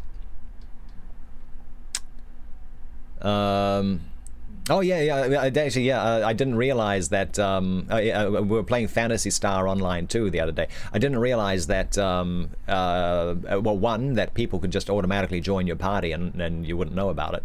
But yeah, I was talking to the stream. I didn't realize it was in-game chat too. So apparently, I was like chit-chatting a storm up to the people who had joined my party. And they didn't mind, but they didn't. I guess they didn't have mics, so that they just started typing after like about 20 minutes of them being like teamed up with me randomly. They just started typing in replies and the like. That was kind of funny. You started with the apple, now you have peaches, oranges, and cherries. All right. Second house upgrade and working on iron for your. Oh, you're talking about Animal Crossing. I was like, wow, you're doing a lot of home improvement. Better at home maintenance than I am. A trap is a place to sell drugs, to use the vernacular of the youth. Ah, okay. All right, didn't know that. All right. It's safe to say I am mature. I am indeed, but I like if I can keep the family-friendly or teen rating here on the stream, that's awesome. Yep. As soon as it goes, yeah. As soon as it's rated 18 plus, yeah, everyone has to like click the okay. I'm okay with that, and a lot of people don't. And there's we also do have some younger members of the stream whose parents might have set their console up with parental stuff there to only allow teen or family friendly stuff, and it just locks them out. So there's I try to keep it as open and accessible as possible. Do we need a mic for Bleeding Edge? Well, you need to be able to listen into chat, not via the stream, because there's like a 40-second delay on that. So yeah, you need to have ears on at least. A mic is preferable. I don't care than things like Halo or Gears or whatever. That doesn't matter. Bleeding Edge is a whole other story. Because yeah. Well, here's the thing. Yeah, I mean, just being able to listen is I mean, that's really, really important. But the mic is actually really, really important. Silent Running's older than me. Oh, I mean, I'm barely out of my teens. There's no dirty stuff, and it's oh yeah, I'm sure they do trash talk a lot, but yeah, well yeah, and it's just, I don't determine the rating of games. Elder Scrolls Online just has a rated M for mature, probably because there's when you like attack animals or kill animals or whatever, there's blood graphics. That's probably what is going to give it the M rating. What's my mouth on Gears? Yeah, well, tomorrow is the new thing. The new season starts tomorrow. Actually, probably tonight at midnight. But yeah, tomorrow is going to be Gears all day, all night. It's going to be great. It's going to be awesome. Are you looking forward to their utmost, Steve? I think you are. Okay, we're going to read one more chapter of our first novel here. First, Lord Whimsy. Chapter 3. Lord Peter finished a Scarlatti sonata and sat looking thoughtfully at his own hands. The fingers were long and muscular, with wide, flat joints and square tips. When he was playing, his rather hard grey eyes softened, and his long, indeterminate mouth hardened in compensation. At no other time had he any pretensions to good looks, and at all times he was spoilt by a long, narrow chin and a long, receding forehead, accentuated by the brushed-back sleekness of his tow-colored hair. Tow-colored hair? What is tow-colored? Very light blonde. Tow-colored. Labor papers, softening down the chin, caricatured him as a typical aristocrat. What are labor papers? Softening down the chin. Labor papers. I'm going to look that one up too. What is, okay, define labor papers. What is that? Okay, well, it's not on the first page of, okay, right, it's not on the first page of search results, so we'll have to, that will have to remain a mystery for now. Yeah, well, yeah, the graphic killing. Yeah, there's like other games which, like, well, Neverwinter Nights. I mean, obviously, it's like Neverwinter. You're running around chopping up a whole bunch of things, but yeah, there's no. It's not like graphic. So it's yeah, even Halo, Halo Master Chief Collection. That's rated M for mature because of blood spatters when you shoot the aliens. Halo 5 is rated teen because there's no blood spatters. It was that was the really only difference. It was crazy. Labor papers, softening down the chin, caricatured him as a typical aristocrat. That's a wonderful instrument, said Parker. It ain't so bad, said Lord Peter, but Scarlatti wants a harpsichord. Piano's too modern, all thrills and overtones. No good for our job, Parker. Have you come to any conclusion? The man in the bath, said Parker methodically, was not a well-off man, careful of his personal appearance. He was a laboring man, unemployed, but who had only recently lost his employment. He had been tramping about looking for a job when he met with his end. Somebody killed him, and washed him, and scented him, and shaved him, in order to disguise him, and put him into Thip's bath without leaving a trace. Conclusion? The murderer was a powerful man, since he killed him with a single blow on the neck, a man of cool head and masterly intellect, since he did all that ghastly business without leaving a mark, a man of wealth and refinement, since he had all the apparatus of an elegant toilet handy, and a man of bizarre and almost perverted imagination, as is shown in the 2 horrible touches of putting the body in the bath and of adorning it with a pair of pince-nez. He is a poet of crime, said Whimsy. By the way, your difficulty about the pince-nez is cleared up. Obviously, the pince-nez never belonged to the body. That only makes a fresh puzzle. One can't suppose the murderer left them in that obliging manner as a clue to his own identity. Oh, we can hardly suppose that. I'm afraid this man possessed what most criminals lack, a sense of humor. Rather macabre humor. All the teachers have posters on their cars and are driving around honking at the homes saying they missed... That's borderline stalker material right there. Stop there, El Mazizo. What's going on? It says I'm playing Puyo Puyo Champions on... Wow, that's old. That hasn't... that I haven't played that in like 4 days.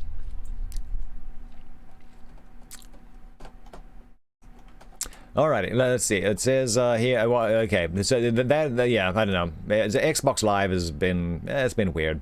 Mix is being weird. I don't know what's going on. Who knows what's going... I don't know. No one knows anything. Who am I? I don't know. Who am I? Alrighty. Oh, by the way, if you are new to the channel, if you've just joined us, well, first of all, hello, thank you very much. And yeah, I read books here on Mixer. We're actually, this is the last chapter that we're doing right now. It's coming up to noon. I've been reading for about 2 hours. We'll get through the end of this chapter. If you enjoy the channel, please throw us a follow. If you don't enjoy the channel, please throw us a follow. Because I also do gaming in the evening. If you don't like books, I game in the evening. That's right. Tonight's going to be Halo night, Halo 5, Halo Wars 2, and some Bleeding Edge. And tomorrow is going to be Gears 5, all day, all night, except when I'm reading books tomorrow. Also, yeah, the button's down below the stream. If you have not already done so, I really would appreciate hitting that share stream button. And you can send it out to Twitter or Facebook if you have one of those. Let your friends know, because I'm sure you probably have some friends who are stuck at home, out of school, out of work, who could use a couple of hours of entertaining distraction. 5 days a week, yeah. So there we go. Okay, let's get back to our story. Oh, Kathy's Quilt, how are you doing? Good Lord, how are you doing? Thank you for that follow, that's very kind. What's up, random friends? I'm sure you hear this all the time, but where am I from? I used to travel a lot. I get around. I live in California right now. HDL Mazizo. Throwing down some book clubs, sparks. I like that. I like that. Okay, let's get on with our story. Let's do it. We can hardly suppose that. I'm afraid this man possessed what most criminals lack. A sense of humor. Rather macabre humor. True, but a man who can afford to be humorous at all in such circumstances is a terrible fellow. I wonder what he did with the body between the murder and depositing it Chez Thip's. Then there are more questions. How did he get it there, and why? Was it brought in at the door, as Sug of Our Heart suggests, or through the window, as we think, on the not very adequate testimony of a smudge on the windowsill? Had the murderer accomplices? Is little Thip's really in it, or the girl? It don't do to put the notion out of court merely because Sug inclines to it. Even idiots occasionally speak the truth accidentally. If not, why was Thip's selected for such an abominable practical joke? Has anybody got a grudge against Thip's? Who are the people in the other flats? We must find out that. Does Thipps play the piano at midnight over their heads, or damage the reputation of the staircase by bringing home dubiously respectable ladies? Are there unsuccessful architects thirsting for his blood? Damn it all, Parker, there must be a motive somewhere. Can't have a crime without a motive, you know. A madman, suggested Parker doubtfully.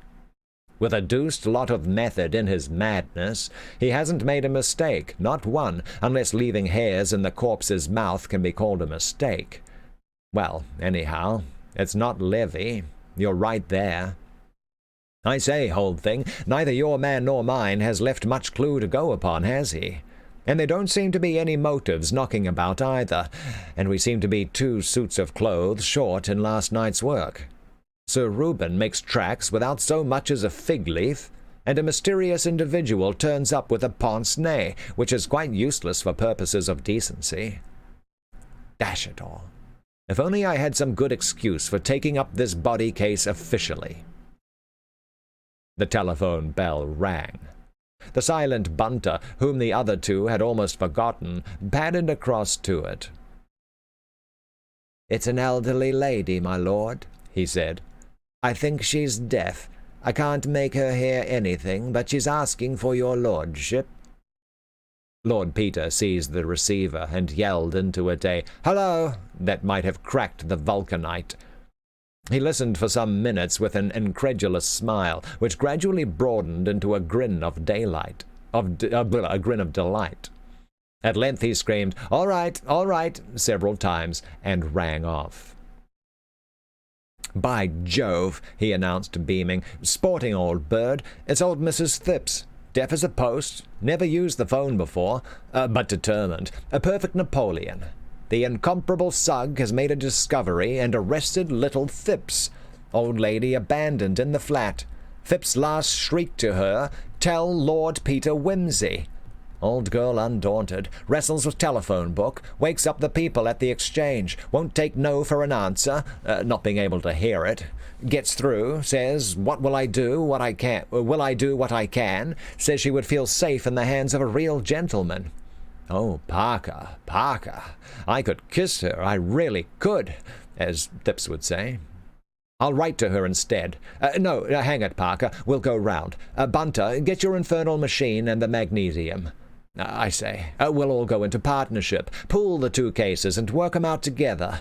You shall see my body tonight, Parker, and I'll look for your wandering Jew tomorrow. I feel so happy I shall explode. Oh, Sugg, how art thou Suggified? Bunter, my shoes. I say, Parker, I suppose yours are rubber-soled? Not. Tut, you mustn't go out like that. We'll lend you a pair. Gloves? Here. My stick, my torch, the lamp black, the forceps, knife, pill-boxes. All complete? Certainly, my lord. Oh, Bunter, don't look so offended. I mean no harm. I believe in you. I trust you. What money have I got?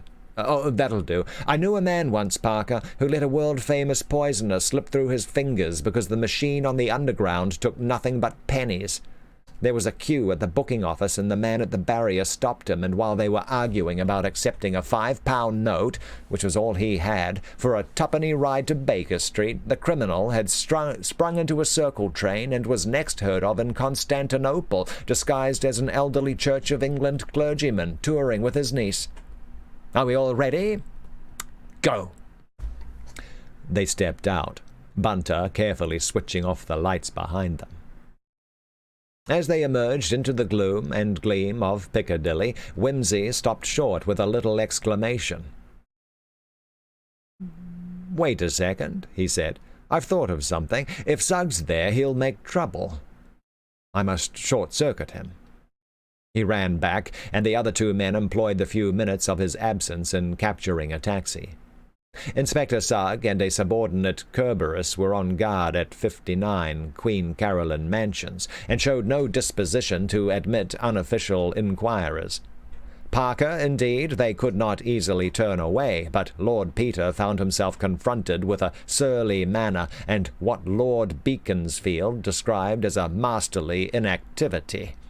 It was in vain that Lord Peter pleaded that he had been retained by Mrs. Thipps on behalf of her son.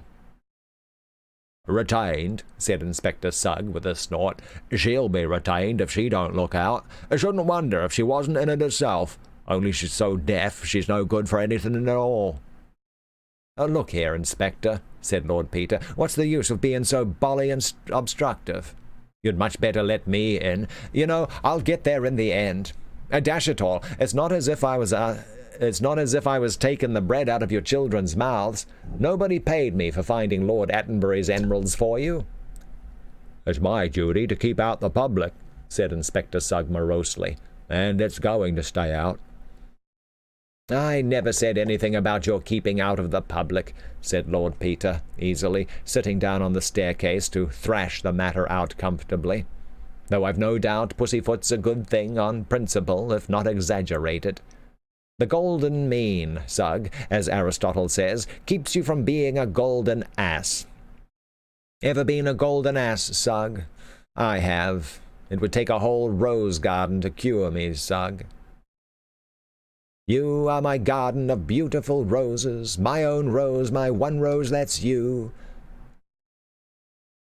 "I'm not going to stay any longer talking to you," said the harassed Sugg. "It's bad enough. Hello, drat that telephone.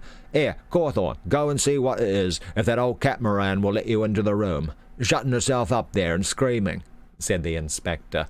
"It's enough to make a man give up crime and take to hedging and ditching."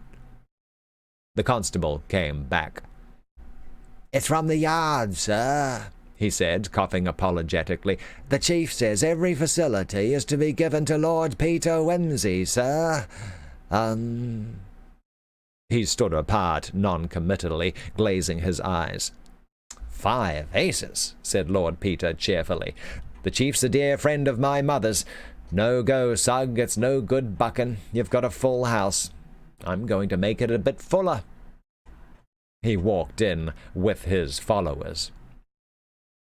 The body had been removed a few hours previously, and when the bathroom and the whole flat had been explored by the naked eye and the camera of the competent bunter, it became evident that the real problem of the household was old Mrs. Thipps. Her son and servant had both been removed, and it appeared that they had no friends in town beyond a few business acquaintances of Thipps, whose very addresses the old lady did not know. The other flats in the building were occupied respectively by a family of 7, at present departed to winter abroad, an elderly Indian colonel of ferocious manners, who lived alone with an Indian manservant, and a highly respectable family on the 3rd floor, whom the disturbance over their heads had outraged to the last degree. The husband, indeed, when appealed to by Lord Peter, showed a little human weakness, but Mrs. Appledore, appearing suddenly in a warm dressing-gown, extricated him from the difficulties into which he was carelessly wandering. "Oh, I'm sorry," she said. "I'm afraid we can't interfere in any way. This is a very unpleasant business, Mr. I'm afraid I didn't catch your name, and we've always found it better not to be mixed up with the police. Of course, if the Thippses are innocent, and I'm sure I hope they are, it's very unfortunate for them. But I must say that the circumstances seem to me most suspicious, and to Theophilus, too, and I should not like to have it said that we had assisted murderers. We might even be supposed to be accessories. Of course, you are young, Mr. This is Lord Peter Wimsey, my dear," said Theophilus mildly. She was unimpressed. "Ah, yes," she said. "I believe you are distantly related to my late cousin, the Bishop of Carisbrooke. Poor man! He was always being taken in by impostors. He died without ever learning any better. I imagine you take after him, Lord Peter." "I doubt it," said Lord Peter. "So far as I know, he is only a connection, though it is a wise child that knows its own father. I congratulate you, dear lady, on taking after the other side of the family. You'll forgive my butting in upon you like this in the middle of the night, though, as you say, it's all in the family, and I'm sure I'm very much obliged to you, and for permitting me to admire that awfully fetching thing you've got on. Now, don't you worry, Mr. Appledore. I'm thinking the best thing I can do is to trundle the old lady down to my mother and take her out of your way. Otherwise you might be finding your Christian feelings getting the better of you some fine day, and there's nothing like Christian feelings for upsetting a man's domestic comfort. Good night, sir. Good night, dear lady. It's simply ripping of you to let me drop in like this." "Well," said Mrs. Appledore, as the door closed behind him. "And I thank the goodness and the grace that on my birth have smiled," said Lord Peter, "and taught me to be bestially impertinent when I choose. Cat." Yeah, man, that was some snarky smackdown he laid down on them. What's the good news there? Oh, you got just news from Go Lightstream. What is the news there?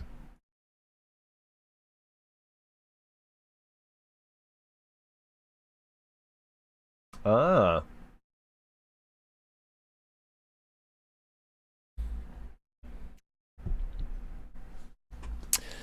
That is... Oh, they sent out an email. All right, well, okay, post a link to their blog. Post a link to their blog. That's... Yeah, I mean, otherwise you're going to be copy-pasting for days. Special for the creator. This is the Go Lightstream. Okay, this one bulked up features for our free and creator. Yeah, their free plan is pretty worthless, really. And the creator plans slash the price on our professional plan. Nice. Until May 1st, free users get double the streaming hours per month, up to 8, and 3 remote. Link to the blog, to the blog, to the blog, to the blog. Good lord. All right. Okay, let's get back on with them. Okay. 2 a.m. saw Lord Peter Wimsey arrive in a friend's car at the Dower House, Denver Castle, in company with a deaf and aged lady and an antique portmanteau. Big old suitcase. "It's very nice to see you, dear," said the Dowager Duchess placidly. Oh, hang on, who's the Dowager Duchess? She was, okay, she's a new one. She was a small, plump woman with perfectly white hair and exquisite hands. In feature... Hang on a second.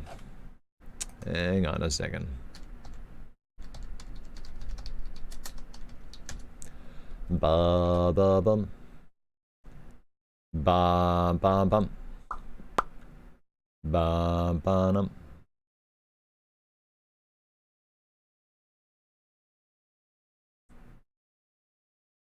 Where?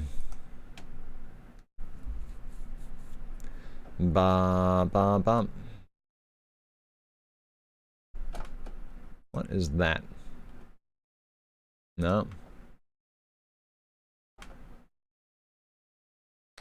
One second, let's look here. One second.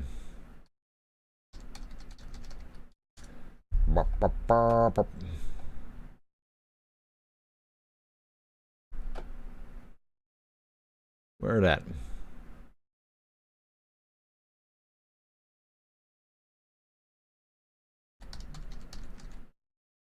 Oh, I missed it.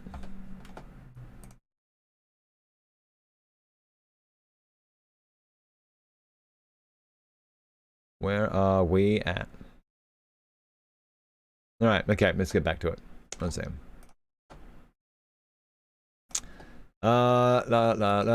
Okay.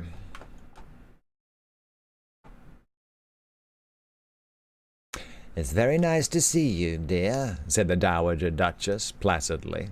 She was a small, plump woman with perfectly white hair and exquisite hands. In feature, she was unlike her second son, as she was like him in character. Oh, is this his mother?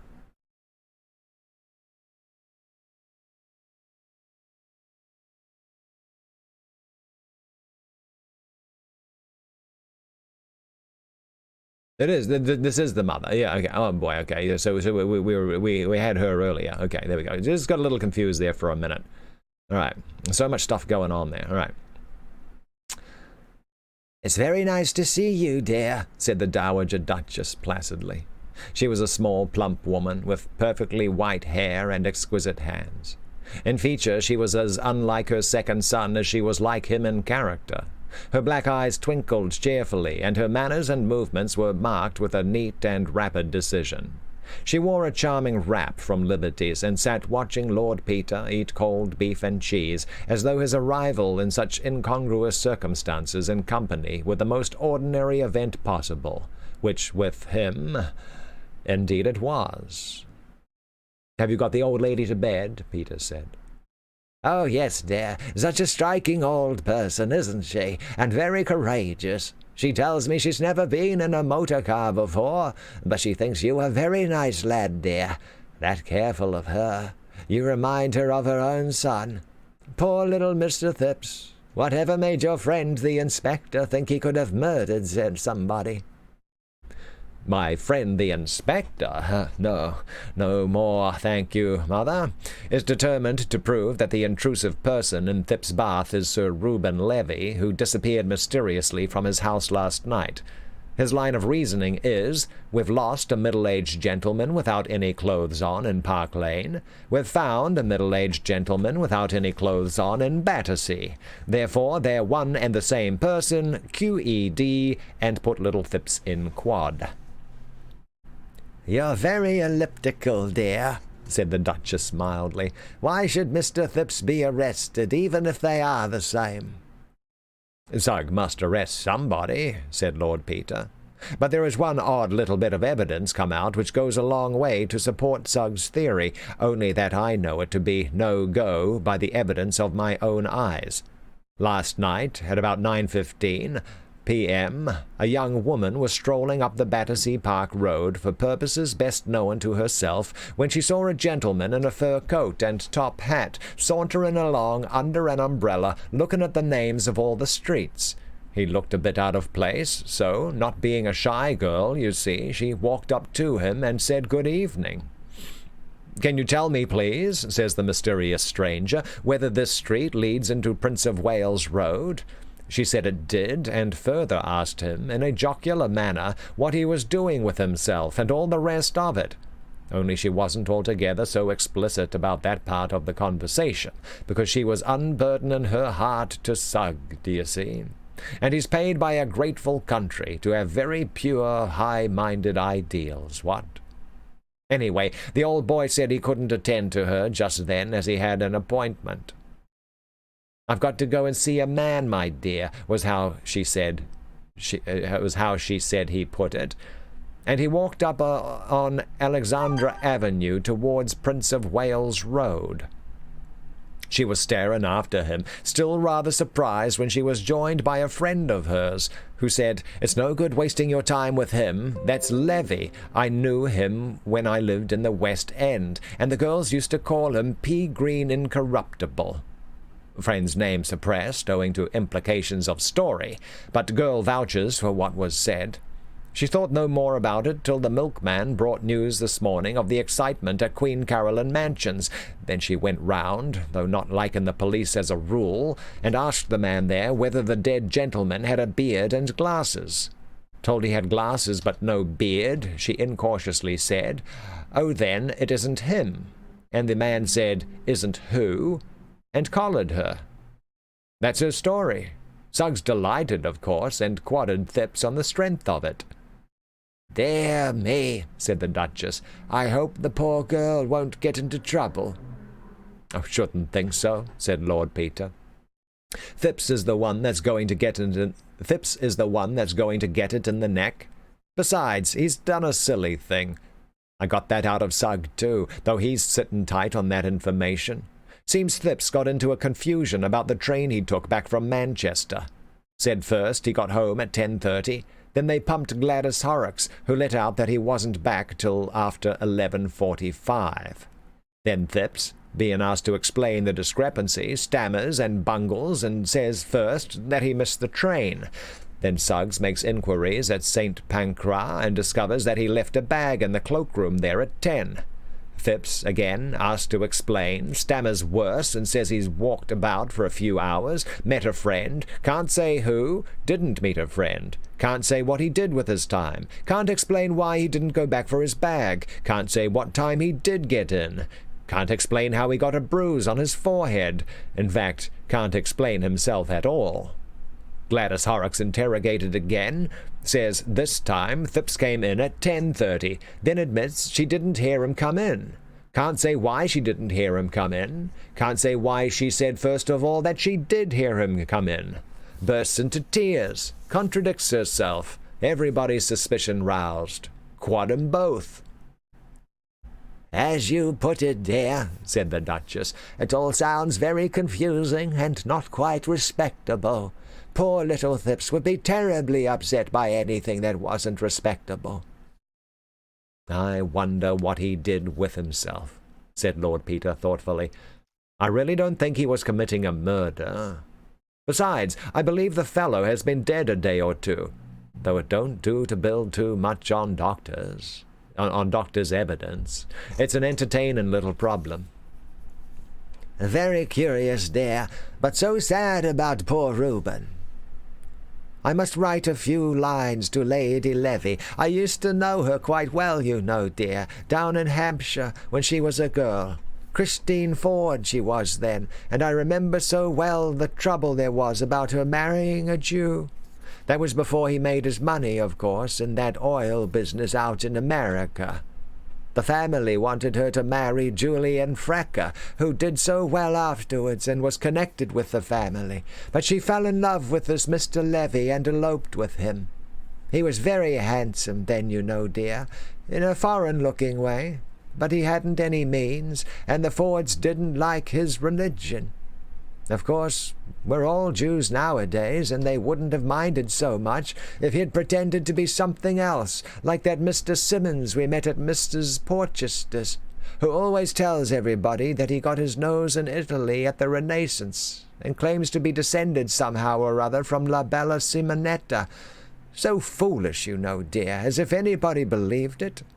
And I'm sure oh boy, oh boy, oh boy. Okay, and I'm sure sounds oh boy, and I'm sure some Jews are very good people, and personally I'd much rather they believed something, though of course it must be very inconvenient, what with not working on Saturdays and circumcising the poor little babies and everything. Good Lord, depending on the new moon and that funny kind of meat they have with such a slang. So good gracious, wow. It certainly is problematic being not Protestant in 1930s England. Still, there it was, and it was much better for the girl to marry him if she was really fond of him, though I believe young Frecker was really devoted to her, and they're still great friends. Not that there ever was a real engagement, only a sort of understanding with her father. But he's never married, you know, and lives all by himself in that big house next to the hospital, though he's very rich and distinguished now. And I know ever so many people have tried to get hold of him. There was Lady Mainwaring wanted him for that eldest girl of hers, though I remember saying at the time it was no use expecting a surgeon to be taken in by a figure that was all padding. They have so many opportunities of judging, you know, dear.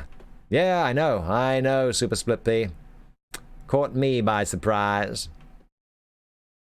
We've been surprised by Agatha Christie before, too. Good gracious. Wow, did we have some amazing stuff in that. Yeah.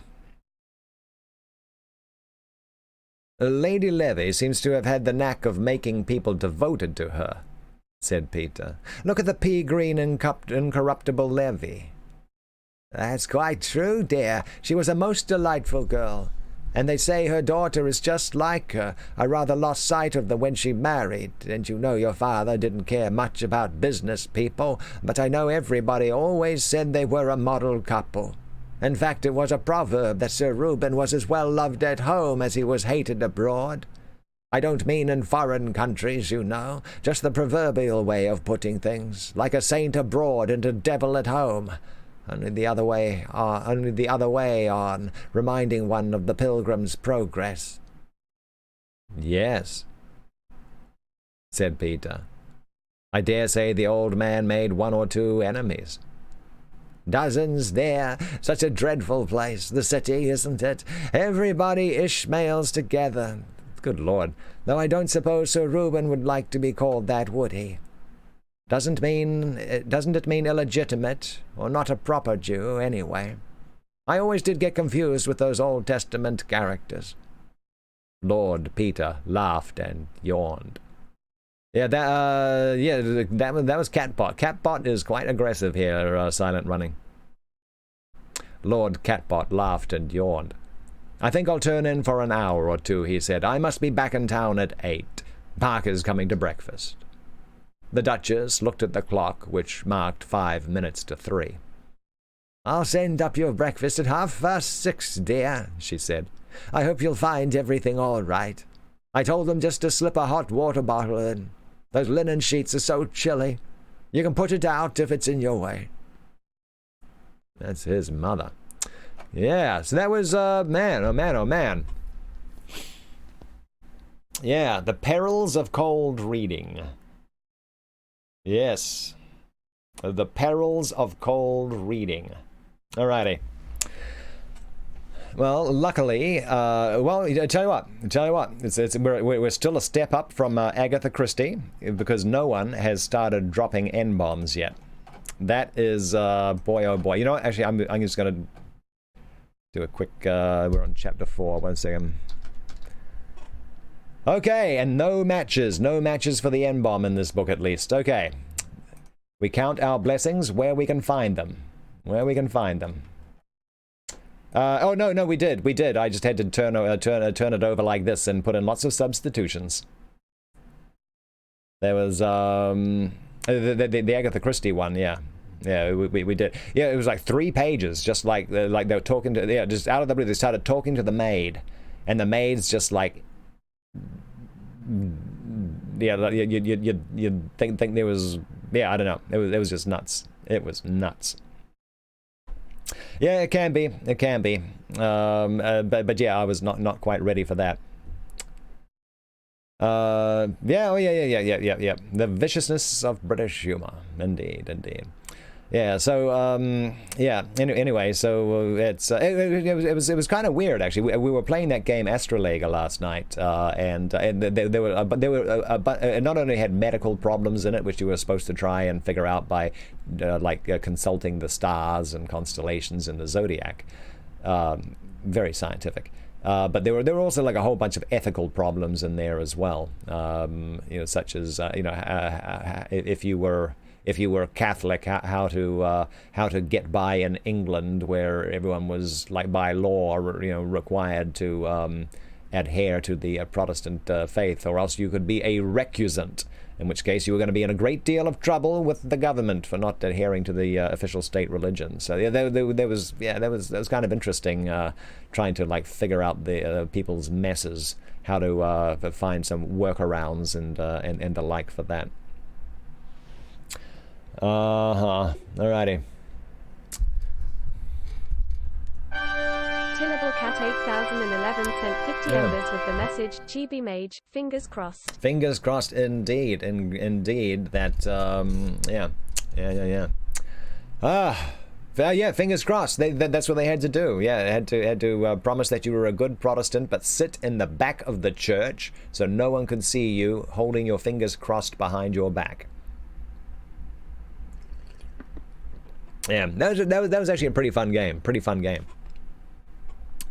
But yeah, alrighty. Where are we at? Well, it's 12:30, so that's been what? It's almost 2.5 hours. Good gracious! It's time to pretty much mosey on. I need to mosey on over to my studio because I'm recording stuff today for my channel subscriber friends and Patreon supporters.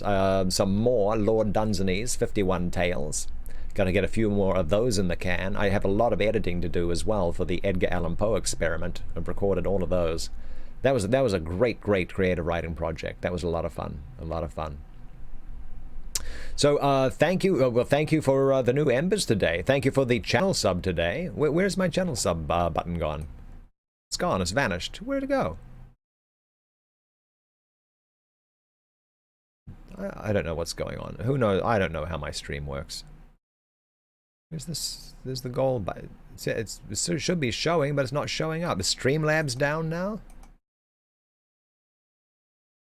I had to toggle it back on and off, and okay, there we go. So a new, by the way, last week, by the way, 11. My humble goal of 3, we hit 11. That was wow, that was unbelievable. That was amazing. And yeah, it's been a great week overall. Thank you, but yeah, thank you for all of the sparks, all of the embers. That was very nice, very surprising. Because this is not one of those channels which pimps it up for things like that. But stuff arrives, and it's always nice when it does, and it certainly makes me very appreciative. Mainly that that I have a bit of an audience to share these stories with, and 2, that they really seem to enjoy what we're doing so much. So okay, I need to go get some work done now, some work. We shall see. I think we've got 2 days to get that done, right? I think tomorrow night, I think at midnight, I think. To hit that goal. So yeah, so I'm off to get some to do some real work right now. Well, actually, you know what? It's just going to be it's literally going around telling people I'm available for work, because the film and TV industry, that was dead 3 to 4 weeks before. But before, like, the official shutdown, all the states doing all this stuff individually sucks. Everyone knew what was happening before we were officially told to maybe we should not be hanging out with each other. So yeah, the film and TV industries, they were shutting down TV shows and films well before all the rest of the stuff. So it's. Yeah, I don't know. I do want it to. Oh boy, I can't wait for it to come on back. But right now, none of the auditions are out there. There's, like, the vast majority of the work's done. There's a trickle of voiceover work out there, but now all of the people who'd never looked at it before, because they do film and TV exclusively, because who does voice stuff? They're all in there fighting for all that stuff now. It's brutal. It's been brutal. Oh, Skip Donahue, coming on in with embers too. Thank you. I don't think I don't know if my notifications are working properly on this stream. Skip Donahue is hooking us up with a big boom and an oh yeah, sounding like the Kool-Aid Man. Oh yeah. Yeah, I think right now Streamlabs is having issues as well. I had to toggle that notification on that little bar on there. But anyway, thank you, Skip Donahue. Thank you. I got to get out there and I get myself a job if I flash a little leg or bribe someone with a roll of TP, and that'll get me some work. Yeah, it will. Yeah. Anyway, thank you, Skip Donahue. Thank you, Tillable Cat. Thank you, thank you, Rose. Yes, to Rose is, ooh, yeah. Dark Unicorn, Legible 5. Level 5, excuse me. Oh boy, I'm seeing things.